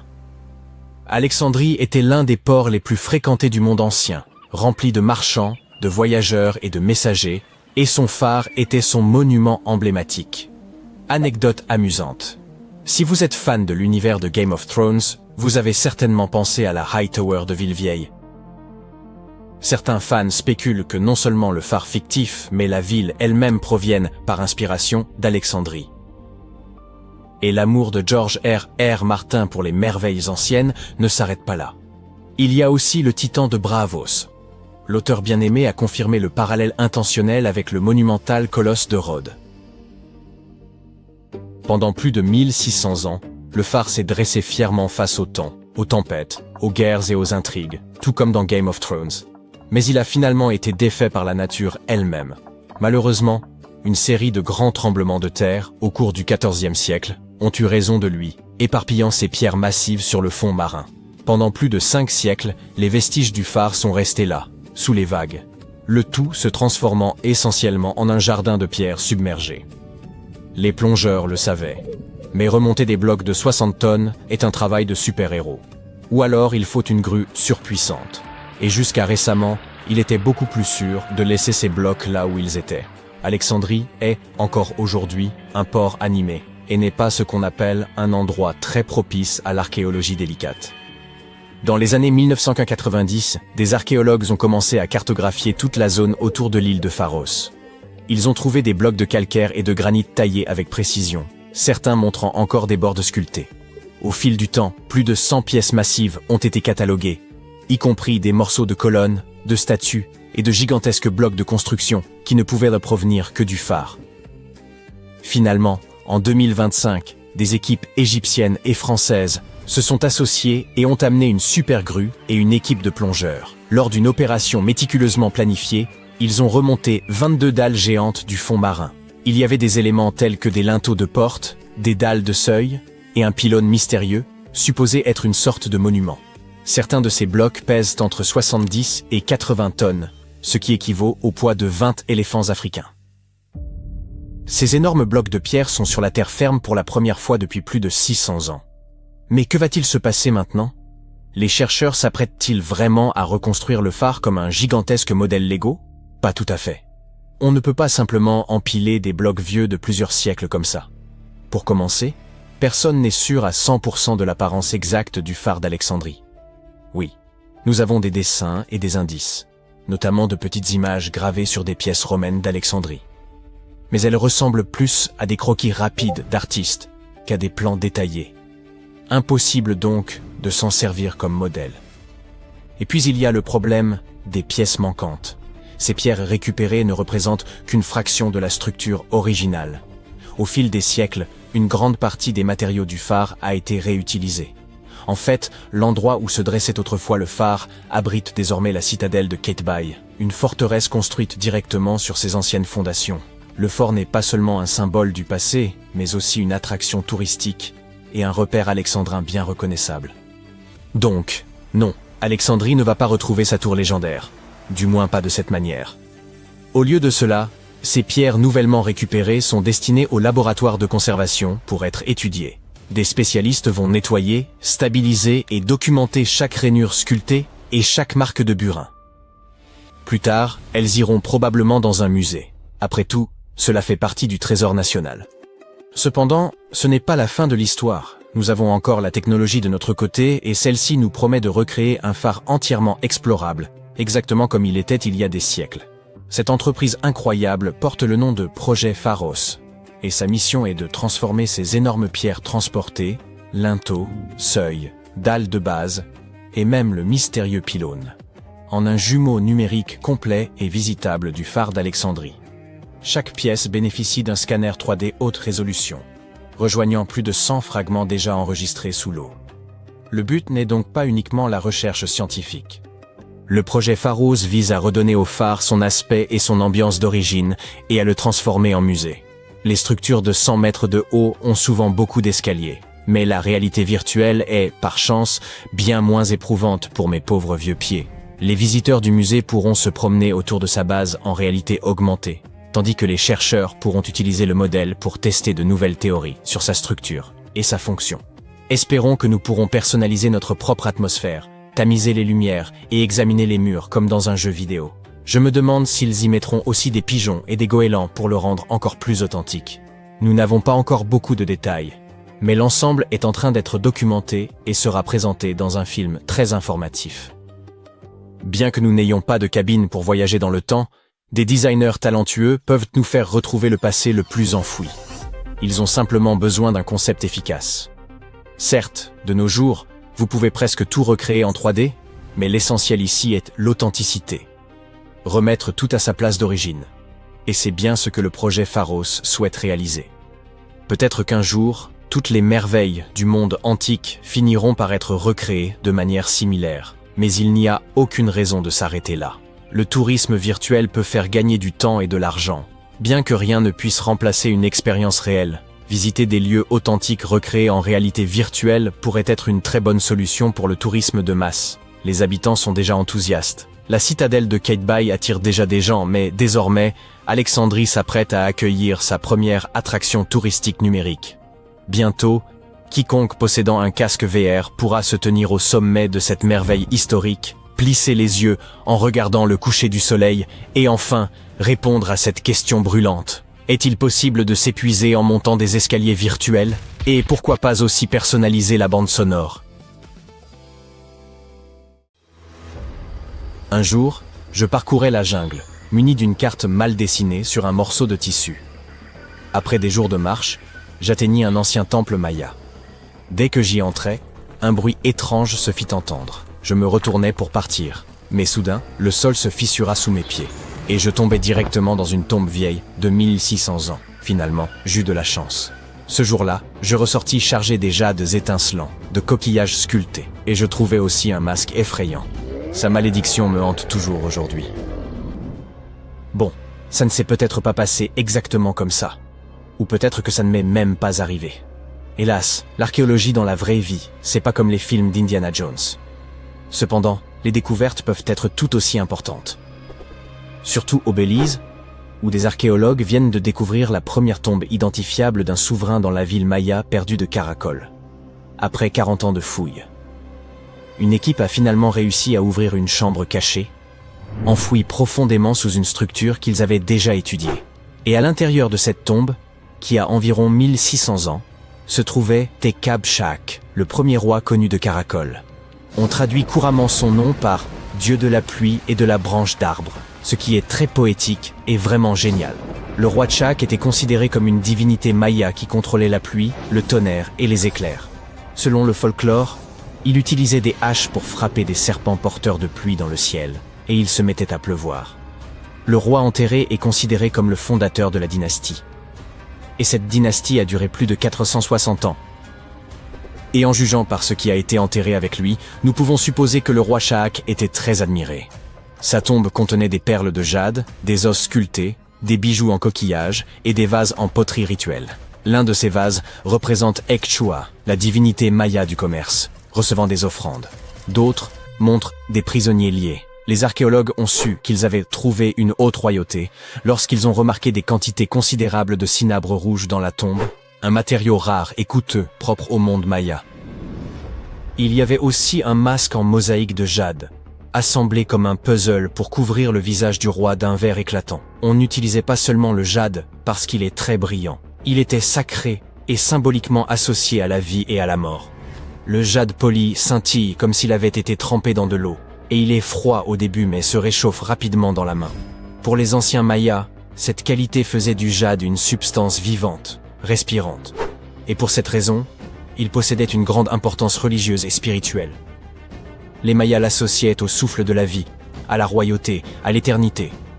Couvrir de jade le visage de quelqu'un montrait à quel point cette personne était importante.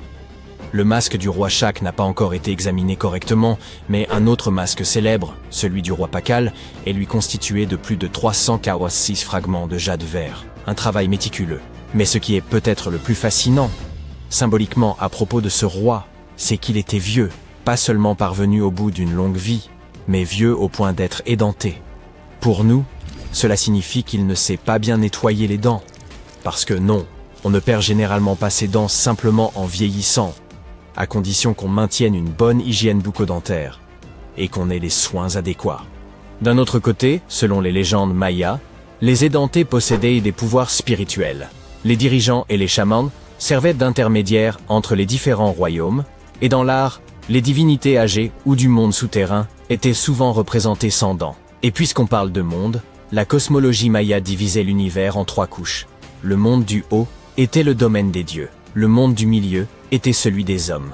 Il reposait sur le dos d'une tortue ou d'un caïman géant et était entouré d'une mer primordiale. Et en dessous se trouvait le monde d'en bas, connu sous le nom de Xibalba, un royaume sombre et complexe, peuplé d'esprits et d'ancêtres. Et certaines personnes, notamment les dirigeants, les chamans et les anciens, étaient censés se déplacer entre ces mondes. Notre roi était un dirigeant, portait un nom de type divin et était un ancien édenté.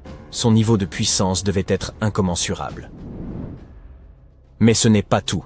Voici le plus inquiétant. La tombe était enfouie sous une autre tombe, découverte en 1993. Les archéologues enquêtèrent sur une autre sépulture lorsqu'ils ont réalisé qu'une autre chambre était cachée en dessous. Une cachette intéressante. Remarquablement, ça a fonctionné. Pendant plus de 1600 ans, personne ne l'a trouvée. Cela fait de la tombe de Tekab Shahak la première jamais découverte à Caracol, qui puisse être définitivement liée à un souverain connu, grâce aux hiéroglyphes, au contexte funéraire et aux artefacts. Si vous n'êtes pas fan de géographie ou d'histoire, vous n'avez probablement jamais entendu parler de Caracol. Aujourd'hui, c'est une ruine isolée au cœur des jungles de l'ouest du Belize. Mais il y a environ 16 siècles, Caracol était l'une des plus grandes et des plus puissantes villes de tout le monde maya. À son apogée, elle s'étendait sur plus de 200 km², ce qui, pour référence, est plus vaste que l'actuelle Belize City. Sa population était d'environ 100 000 personnes. C'est plus que la plupart des villes européennes de l'époque. Et elle n'était pas seulement grande, elle était avancée. Caracol comptait des pyramides, des terrains de jeux de balles, des palais, des réservoirs et un système routier très complexe. Des autoroutes de calcaire s'étendant sur des kilomètres à travers la jungle. Des fouilles passées ont également mis au jour des pointes de flèches, des forêts, des fusailloles, des figurines et des outils du quotidien. La tombe de Tekapchak est l'une des 3 tombes principales trouvées dans l'acropole nord-est. Celle-ci est située près de Kahana. Le complexe architectural central de Caracol est l'un des plus hauts bâtiments construits par l'homme au Belize jusqu'à aujourd'hui. Il atteint une hauteur impressionnante de 43 mètres et comporte plusieurs étages où l'on trouvait l'élite et les temples. Mais même avec cette taille, trouver des tombes n'est pas du tout chose facile. La plupart ont déjà été pillées. Nous ne savons pas ce qui se cache encore là-bas. Et dans certaines zones, creuser risque de causer de dégâts. C'est pourquoi il a fallu des décennies aux chercheurs pour finalement trouver quelque chose d'intact. Toutefois, ils ont répertorié plus de 850 sépultures et 175 tombes à Caracol au cours de leur mission qui a duré 4 décennies. L'une des premières tombes, datant d'environ 350 de notre ère, est une sépulture par crémation contenant des artefacts rituels tels que des lames en obsidienne, des pointes de lance et des stylets de céramique associés au Mexique central. Si vous êtes archéologue, cette ville sera pour vous mine d'or historique. Mais les mines d'or historiques s'accompagnent souvent de mises en garde. Par exemple, n'entrez pas, le plafond pourrait vous tomber dessus.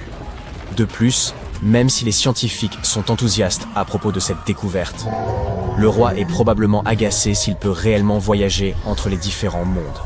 Alors, qu'est-ce qu'on fait maintenant que le repos éternel du roi a été perturbé?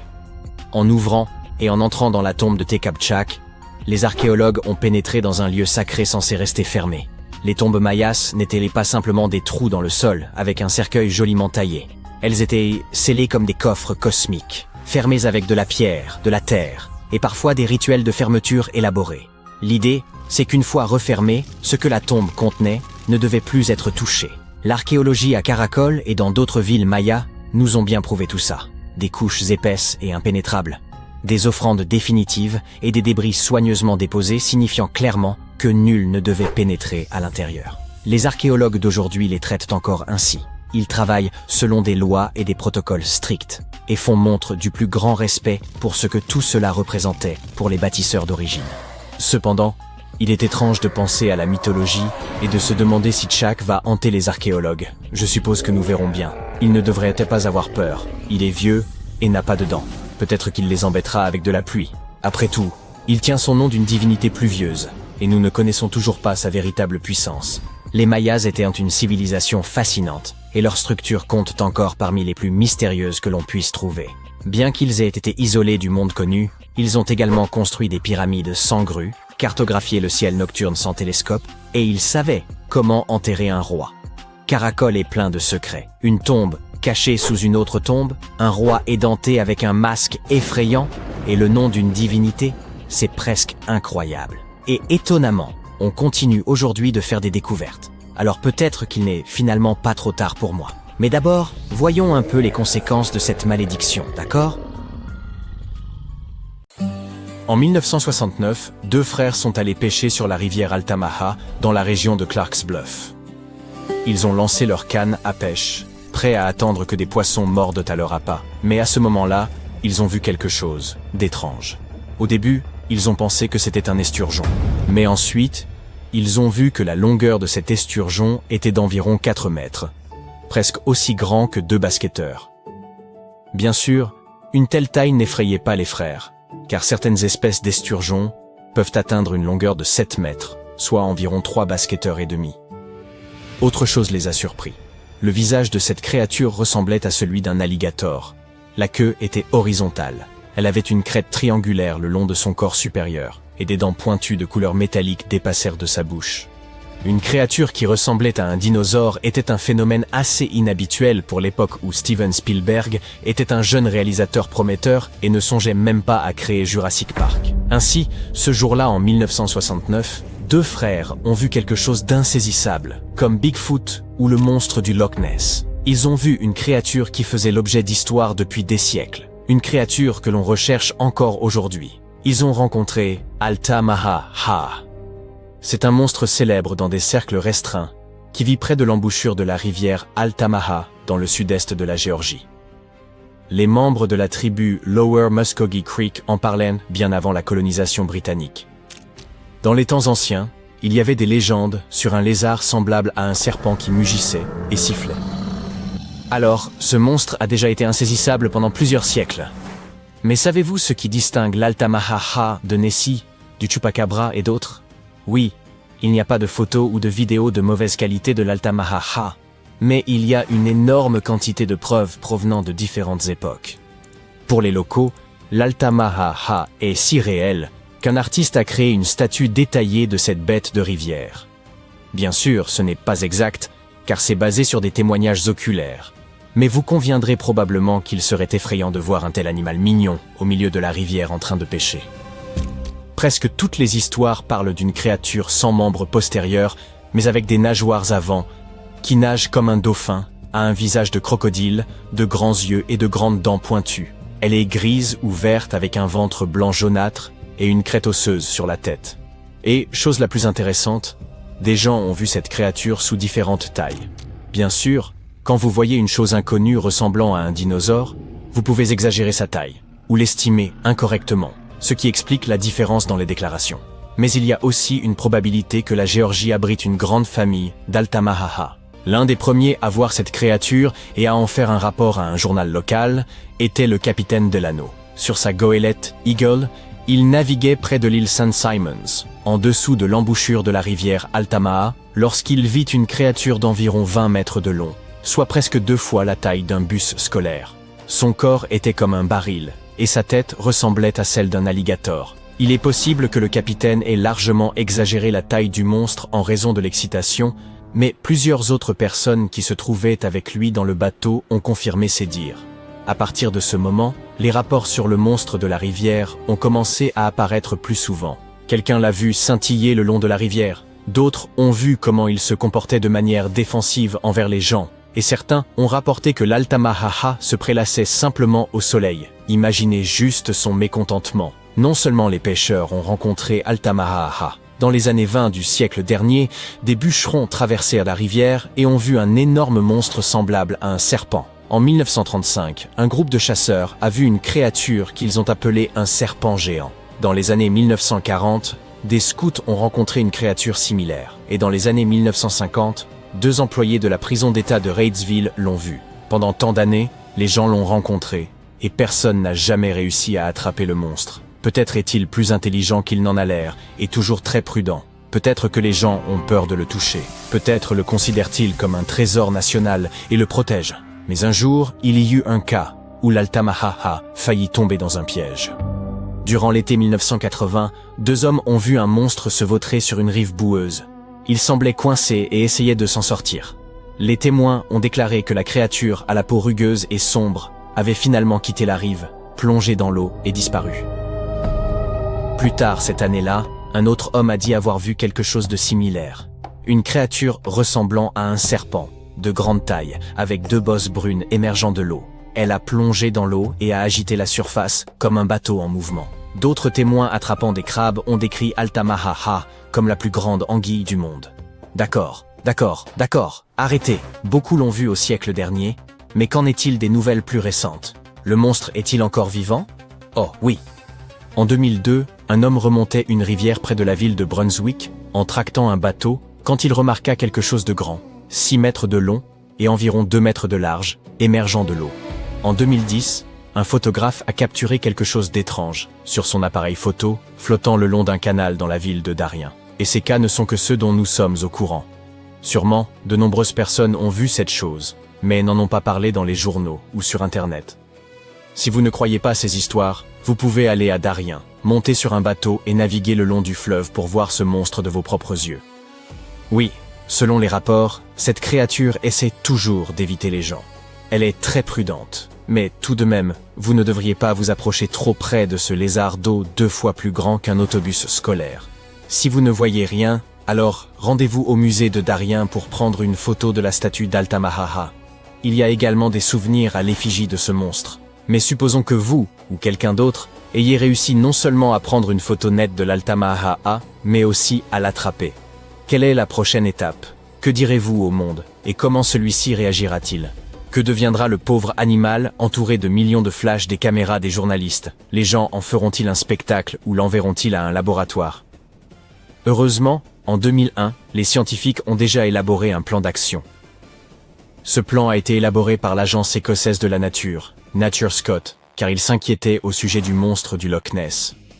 À un moment donné, il est devenu trop populaire, et trop de personnes ont essayé de l'attraper, ce qui a poussé l'agence à se préoccuper de sauver la vie de la célèbre créature. Ils ont présenté le plan de contingence pour Nessie, qui peut également être utilisé pour tout animal inconnu vivant dans l'eau ou sur Terre. Selon le plan, si le lézard antique est capturé, les scientifiques devraient prélever un échantillon de son ADN et, simplement, le relâcher dans la nature. D'accord. L'animal bénéficiera de la même protection légale que les autres espèces sauvages en Écosse. Toutes les tentatives pour l'attraper seront interdites. Mais imaginons que c'est exactement ce qui se passe. Des scientifiques reçoivent un échantillon d'ADN de l'Altamaha, du monstre du Loch Ness ou d'autres créatures similaires. Qu'est-ce que cela pourrait être? Certains descendants anciens de dinosaures? Par exemple, le plésiosaure ressemble à un parent éloigné de ces monstres. Il est immense et possède un long cou et une bouche garnie de dents. Et si celui-ci avait réussi à survivre et à atteindre la rivière Altamaha? Ou cela pourrait être une espèce totalement nouvelle et inconnue qui vit dans les eaux douces profondes. Certaines personnes qui ont vu l'Altamaha ont dit qu'il produisait un sifflement. Et si c'était une sorte de python ou d'anaconda ancien qui aurait évolué de la terre à l'eau et développé des nageoires? En tout cas, on ne peut pas exclure qu'il s'agisse d'une sorte d'anguille ou d'esturgeon.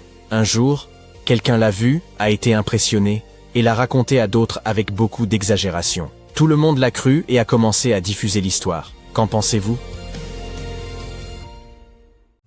Regardez plutôt ça. Ce galet vous évoque-t-il un visage, en particulier avec ce point rouge placé au centre? Si oui, vous êtes peut-être face au tout premier emoji de l'histoire. Il a été découvert en Espagne et date de 43 000 ans. Ce point rouge a été appliqué par un néandertalien à l'aide de son doigt. Autrement dit, il ne s'agit pas d'une simple marque. C'est la plus ancienne empreinte digitale jamais identifiée. S'agissait-il réellement d'un nez posé sur un visage renfrogné? Et en quoi cela revêt-il une telle importance? Parce que cela suggère un fait majeur. Un esprit capable de percevoir des formes, puis de décider de leur attribuer un sens. Ce galet, tenant dans la paume, a été mis au jour dans un abri sous roche paléolithique, dissimulé sous des falaises crayeuses. Il s'agissait d'une saillie naturelle, où les Néandertaliens se réunissaient et vivaient déjà il y a des dizaines de milliers d'années. Quant aux pointes rouges, à première vue, il pourrait évoquer une simple tache de ketchup très ancienne. Mais les archéologues ne s'y sont pas trompés. Son positionnement soigné a immédiatement retenu leur attention. Des analyses ont ensuite confirmé qu'il ne s'agissait pas d'un phénomène naturel. Tout indique un geste intentionnel. Leur hypothèse: quelqu'un aurait plongé le bout de son doigt dans un mélange d'ocre et d'eau avant de le presser sur la pierre, laissant ainsi une minuscule marque préhistorique, semblable à un coup de tampon. Afin de vérifier cette hypothèse, des experts en criminalistique de la police espagnole ont été sollicités.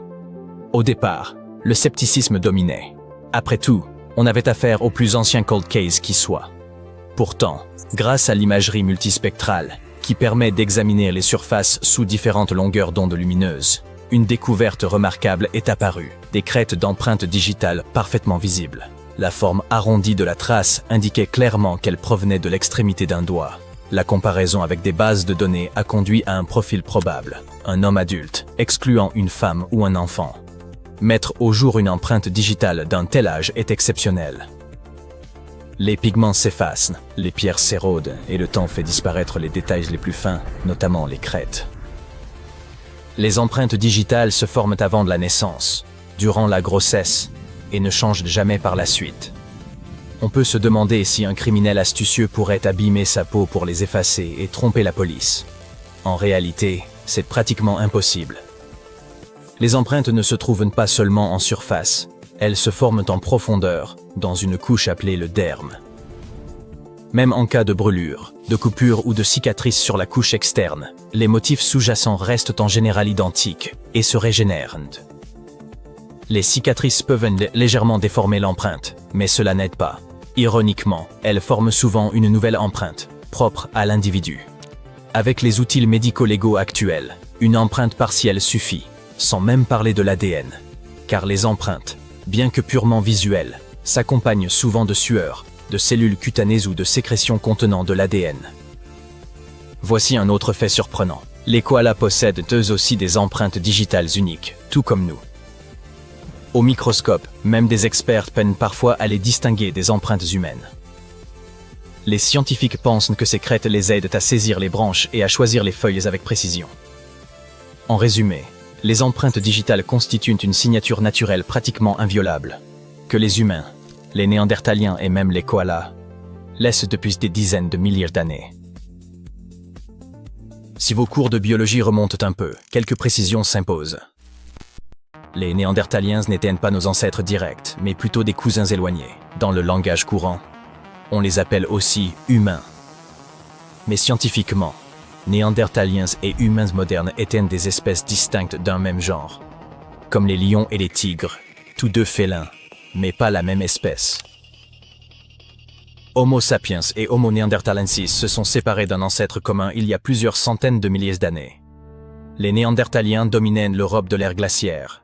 Lorsque Homo sapiens est arrivé il y a environ 45 000 ans, les deux groupes se sont rencontrés, se sont métissés, et aujourd'hui, la plupart des populations hors d'Afrique portent encore environ 1 à 2% d'ADN néandertalien. Puis, la situation s'est inversée. En à peine quelques milliers d'années, les Néandertaliens ont disparu, tandis que les Homo sapiens ont continué à se répandre. On estime qu'un ensemble de facteurs en est responsable. Les changements climatiques ont raréfié la nourriture. L'arrivée de nouveaux voisins a accru la concurrence, et ces petites populations éparses ont rendu la survie encore plus difficile. Voici pourquoi cette petite empreinte digitale revêt une telle importance. Pendant des décennies, les scientifiques ont pensé que les Néandertaliens étaient uniquement adaptés à la survie.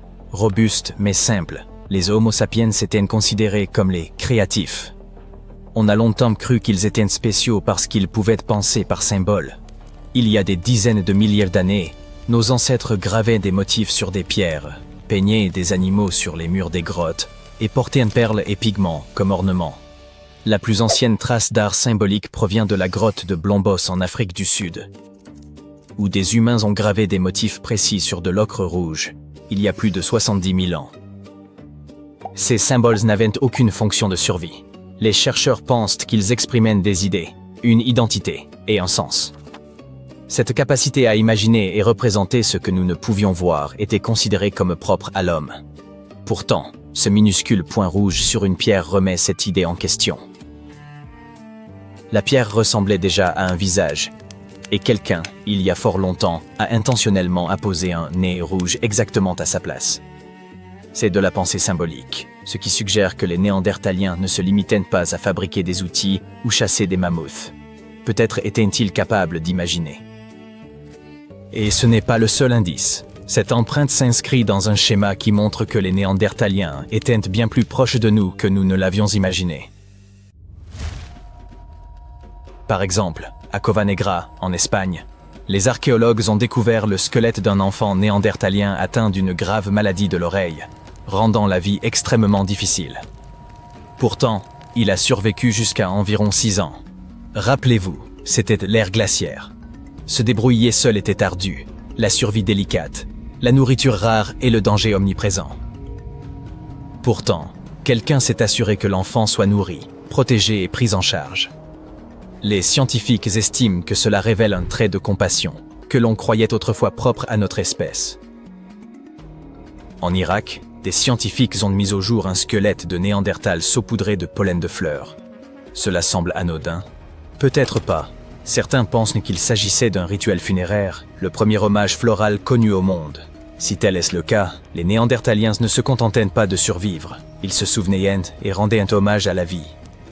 Les Néandertaliens étaient apparemment très ingénieux. Il y a environ 116 000 ans, Ils empilaient des stalagmites en cercle ordonné dans la grotte de Bruniquel en France. Était-ce un rituel ou simplement de la curiosité? Cela pourrait indiquer qu'ils avaient des notions de planification et de transformation de leur environnement. Ensuite, il y a environ 130 000 ans, ils ont transformé des griffes d'aigle en bijoux en Croatie. Et oui, du bling-bling avant l'heure. Cela montre qu'ils prêtaient attention à leur apparence et cherchaient peut-être à se distinguer socialement.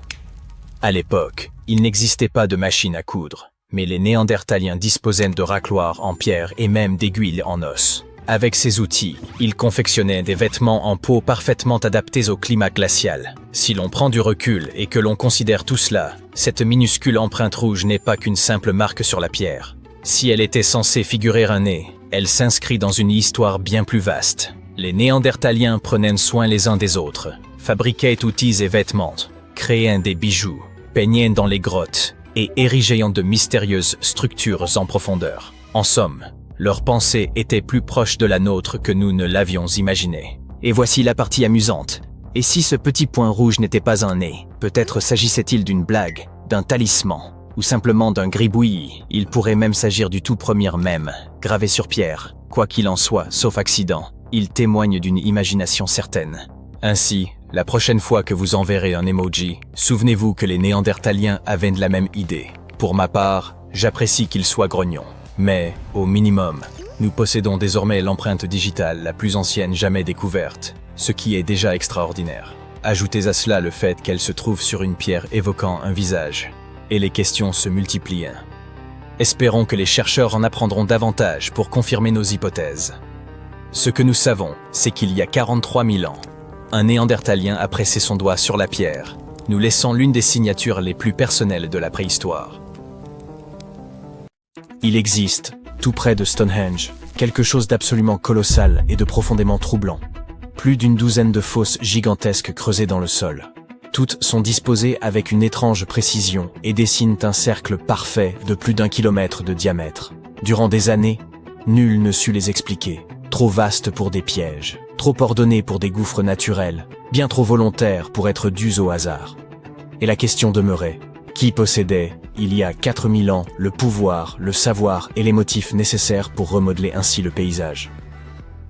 Ces fosses encerclent un site nommé Durrington Walls, vaste colonie néolithique située à quelques minutes de marche de Stonehenge. Les archéologues estiment à présent qu'elles furent creusées vers 2500 avant notre ère, durant le néolithique récent, à une époque où l'on vivait censément d'une agriculture simple, sans outils métalliques, sans écriture ni mathématiques modernes. Chaque cavité atteint près de 9 mètres de large et descend à environ 4 ou 5 mètres, formant ensemble un anneau presque parfait. Pour démontrer que ces fosses n'étaient pas naturelles, les chercheurs ont mené une véritable enquête. Ils ont prélevé des carottes de sol et analysé la terre elle-même, y compris des traces microscopiques d'ADN ancien, et la datation par luminescence, qui révèle quand le sol a vu la lumière pour la dernière fois. Tous les résultats convergeaient, ces fosses furent creusées délibérément par des humains. Voici où les choses deviennent réellement stupéfiantes. Les fosses n'ont pas été creusées au hasard au fil des déplacements, mais conçues comme un projet unique et cohérent. Cela implique que les bâtisseurs néolithiques savaient imaginer un cercle gigantesque, mesurer des distances en terrain découvert et coordonner des équipes sur une immense étendue, sans GPS, sans drone, ni même carte aérienne.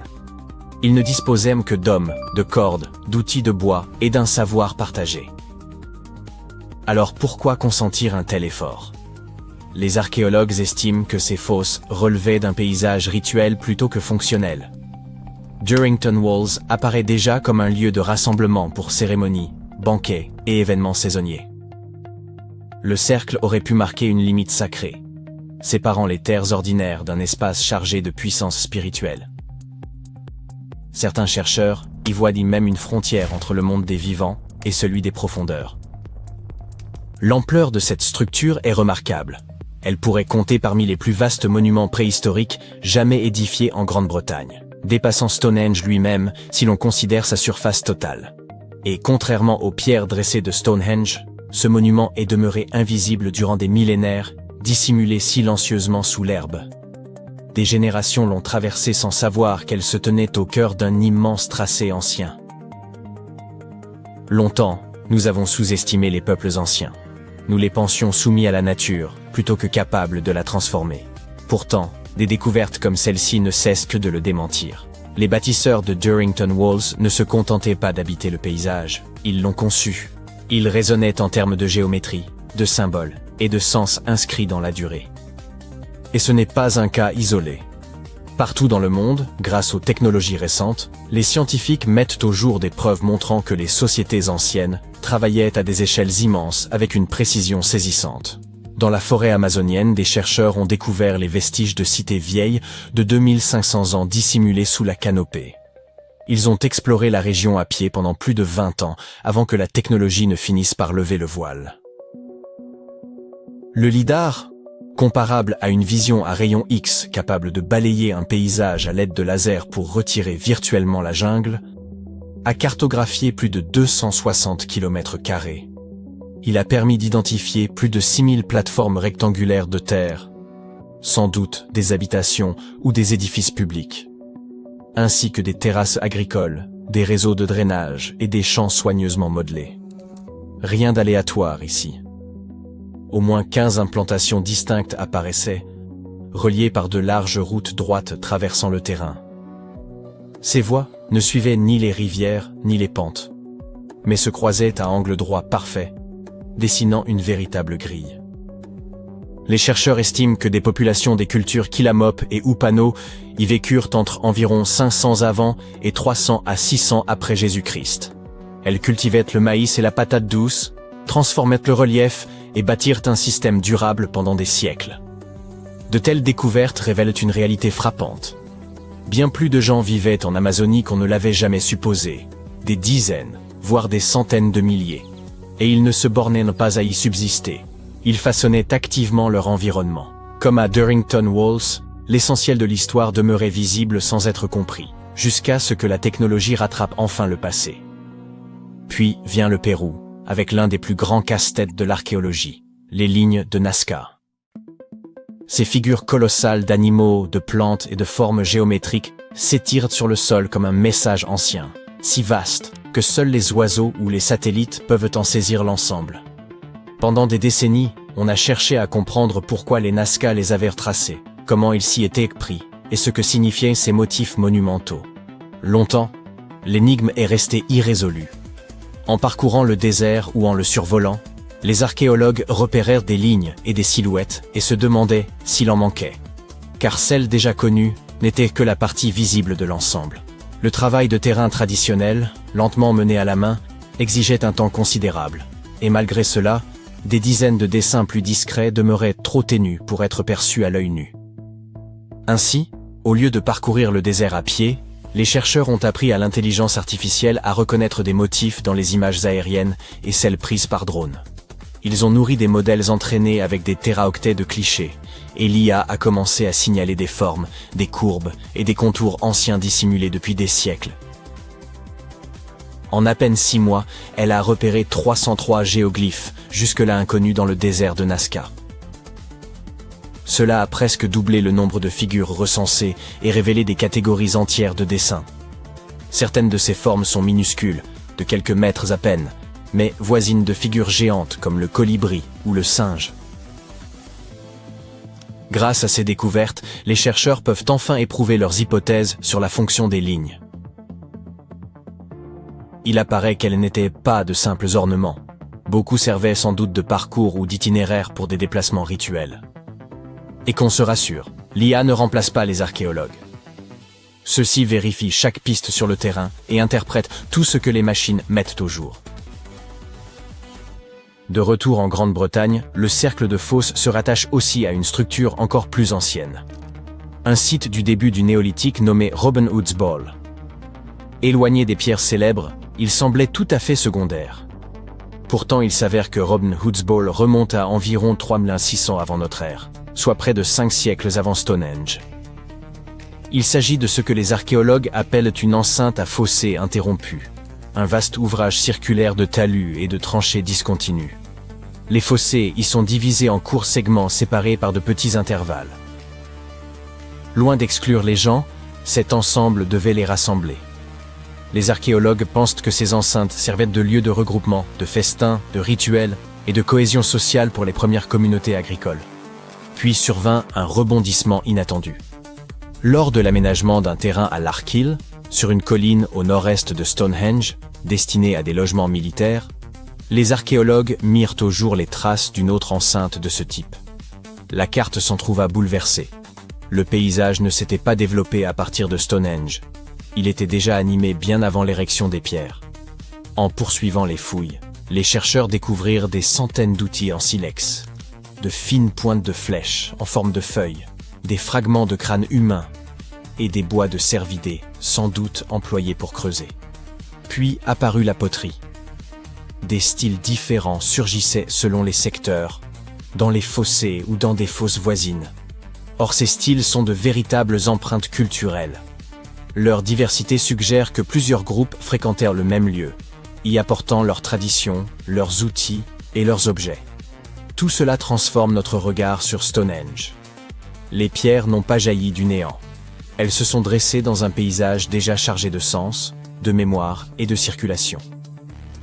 Chaque découverte nouvelle, qu'elle provienne de Stonehenge, de l'Amazonie ou du Pérou, oblige les archéologues à réécrire les manuels et le monde entier à repenser l'idée de progrès. Il apparaît que les anciens compensaient l'absence d'acier et d'électricité par l'observation, l'inventivité et un sens partagé. Durant des siècles, le monde s'est interrogé sur la manière dont les géants de l'île de Pâques avaient été déplacés. Peut-être que de puissants chefs mobilisaient de vastes groupes d'ouvriers pour les haler, ou que l'élite détenait le contrôle de carrières dédiées à la taille des statues. Mais nous savons à présent que les habitants de Rapa Nui ne traînaient pas leurs statues moai comme de simples troncs inertes jusqu'à leur emplacement. Ils les faisaient marcher. Les chercheurs ont étudié près d'1 millier de moai, analysant leur forme, leurs proportions, leurs traces d'usure, ainsi que la légère inclinaison vers l'avant et la base incurvée que beaucoup présentaient. Puis une évidence s'est imposée. Ces détails relevaient d'un choix d'ingénierie. L'inclinaison déplace le centre de gravité, tandis que la base arrondie permet à la statue d'osciller tel un pendule. Une fois le mouvement lancé, l'inertie soutient chaque pas. Imaginez que vous fassiez avancer un immense enfant de pierre à l'aide de cordes et d'un subtil jeu d'équilibre. Pour en apporter la preuve, l'équipe a construit une réplique de 4,35 tonnes. Les statues originales pesaient autour de 13 tonnes, certaines atteignant 80 tonnes. Avec 18 personnes aux cordes, ils ont fait parcourir à cette statue environ 90 mètres, soit la longueur d'un terrain de football, en près de 40 minutes. C'était plus rapide et plus aisé que de tirer un bloc à plat sur des rondins ou des rouleaux. Les anciennes routes de Rapa Nui facilitaient aussi l'opération. Larges d'environ 4 mètres, leur courbure vers l'intérieur aidait à maintenir la statue stable pendant sa progression. Chaque déplacement ne consistait pas seulement à la faire avancer, il impliquait aussi de modeler la route elle-même. Aujourd'hui encore, le paysage de l'île laisse voir ces voies qui se croisent, parfois parallèles comme des itinéraires alternatifs. Les anciens ouvriers dégageaient sans doute une portion de terrain, faisaient avancer la statue, nettoyaient davantage, puis la faisaient basculer de nouveau, selon un rythme précis. Ils semblaient consacrer autant d'efforts à préparer le chemin qu'à mouvoir la statue. Ainsi, les anciens Rapa Nui n'avaient besoin ni de milliers d'hommes, ni de machines modernes. Tout reposait sur l'ingéniosité, le sens du rythme, la coopération et une conception avisée. Leur transport n'était pas l'unique mystère entourant les moai. On savait qu'ils rendaient hommage à d'importants chefs, sans comprendre pourquoi ces emplacements précis avaient été retenus pour les statues. La plupart se dressent le long du littoral, presque comme s'ils montaient la garde autour de l'île. Une équipe de chercheurs a donc examiné ces sites avec une attention redoublée, et la réponse s'est révélée liée à l'eau. Le sol volcanique de l'île de Pâques, extrêmement poreux, absorbe rapidement les précipitations. Faute de rivières et de cours d'eau suffisants, l'eau douce y était très limitée. Il y a des siècles, les habitants dépendaient des résurgences d'eau souterraines. L'eau accumulée en profondeur dans des couches de roches ou de sol, appelées aquifères, remontait naturellement vers la surface. Lorsqu'elle surgissait près des côtes, elle se mêlait à l'eau de mer tout en demeurant potable. Les habitants de l'île la recueillaient précisément à ces points côtiers, là même où ils érigeaient les fameux moai. Ils ne se contentaient pas d'orner le rivage, ils signalaient la ressource d'eau douce la plus essentielle de l'île. La majorité des corps de moai étaient taillés dans le tuf volcanique, une pierre tendre et facile à sculpter, et la plupart provenaient d'une même carrière située à l'intérieur d'un ancien volcan. En octobre 2023, un incendie a ravagé le site, suscitant l'inquiétude de tous ceux qui sont attachés à Rapa Nui et se soucient de sa capacité à résister à de futurs désastres. Lorsque des scientifiques sont arrivés en janvier suivant, la communauté locale leur a demandé de documenter la carrière, au cas où un autre feu l'endommagerait irrémédiablement. Les géographes ont alors effectué une trentaine de vols de drones au-dessus du site, collectant pas moins de 22 000 photographies. Pendant des mois, ces images ont été traitées par des logiciels afin d'assembler chaque fragment en un modèle en 3 dimensions d'une précision exceptionnelle. Désormais, il est possible d'explorer Ranoraraku, l'une des carrières les plus importantes de l'île de Pâques, sans même avoir à se rendre sur place. Ce modèle ne sert pas seulement de visite virtuelle. Il a révélé l'existence de plusieurs ateliers à l'intérieur de la carrière, ainsi que des techniques de taille variant d'un secteur à l'autre. Il n'existait donc pas un chef unique dictant la méthode, mais des ateliers distincts, chacun lié à un clan familial spécifique. Cela suggère aussi que les moai pouvaient être déplacés par bien moins de monde qu'on ne l'imaginait, probablement entre 20 et 50 personnes, soit l'effectif d'une famille étendue ou d'un petit groupe lignageux sur l'île. La plupart des statues étaient sculptées couchées sur le dos, du sommet vers la base. Dans la méthode la plus courante, les artisans façonnèrent d'abord le visage, yeux, nez et bouche, puis dégagèrent la tête et le corps autour de ces traits. Une seconde approche inversait l'ordre. Le bloc entier était d'abord taillé selon la forme générale d'un moai, et les détails n'étaient ajoutés qu'ensuite. Plus rarement, certains sculpteurs travaillaient la pierre de côté, directement dans une paroi presque verticale, ce qui exigeait une maîtrise technique remarquable. Et alors même que les chercheurs avaient cartographié plus d'1 millier de moai et pensaient en avoir fait le tour, l'île leur a réservé un retournement inattendu. Au cœur du lit d'un lac asséché, un lieu où personne n'attendait la moindre découverte, une nouvelle statue est apparue en 2025. C'était la première jamais repérée dans un ancien bassin lacustre, et peut-être pas la dernière. Pendant au moins 2 ou 3 siècles, la lagune atteignait près de 3 mètres de profondeur, rendant impossible toute construction ou installation humaine au fond. Les scientifiques estiment que les moai ont plus de 500 ans. Il est plausible que les Rapa Nui aient déplacé cette statue à une époque où le lac était temporairement à sec. La découverte mesure un peu plus d'1,50 m, soit moins que la plupart des autres statues de l'île. À mesure que la région s'assèche, le fond du lac dévoile ce qu'il dissimulait depuis des siècles. D'autres statues pourraient encore reposer sous les roseaux denses qui ont recouvert la zone pendant des générations. Désormais, avec le retrait des eaux, les chercheurs pourraient employer des instruments de détection souterraine afin d'identifier ce qui demeure enfoui. Tandis que les scientifiques poursuivent leurs recherches et élucident peu à peu les mystères des statues, la nature semble jouer contre eux. Une étude récente indique qu'à l'horizon 2080, les vagues saisonnières pourraient pénétrer suffisamment loin à l'intérieur des terres pour atteindre plusieurs des imposants moai de l'île de Pâques.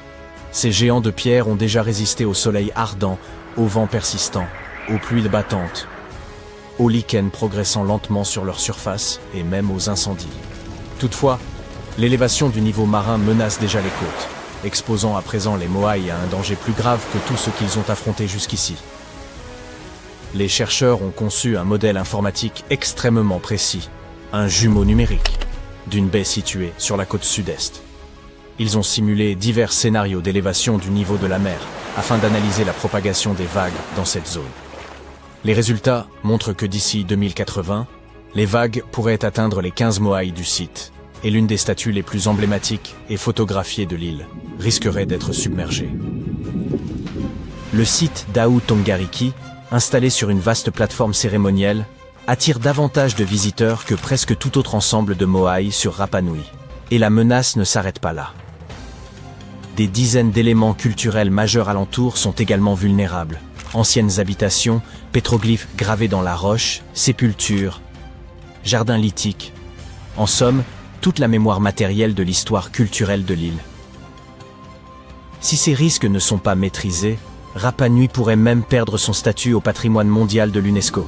Désormais mieux informés, les chercheurs souhaitent mobiliser ces données pour renforcer la protection du site. Ils espèrent ainsi travailler en étroite collaboration avec les communautés locales afin de préserver l'héritage culturel de Rapa Nui pour les générations à venir.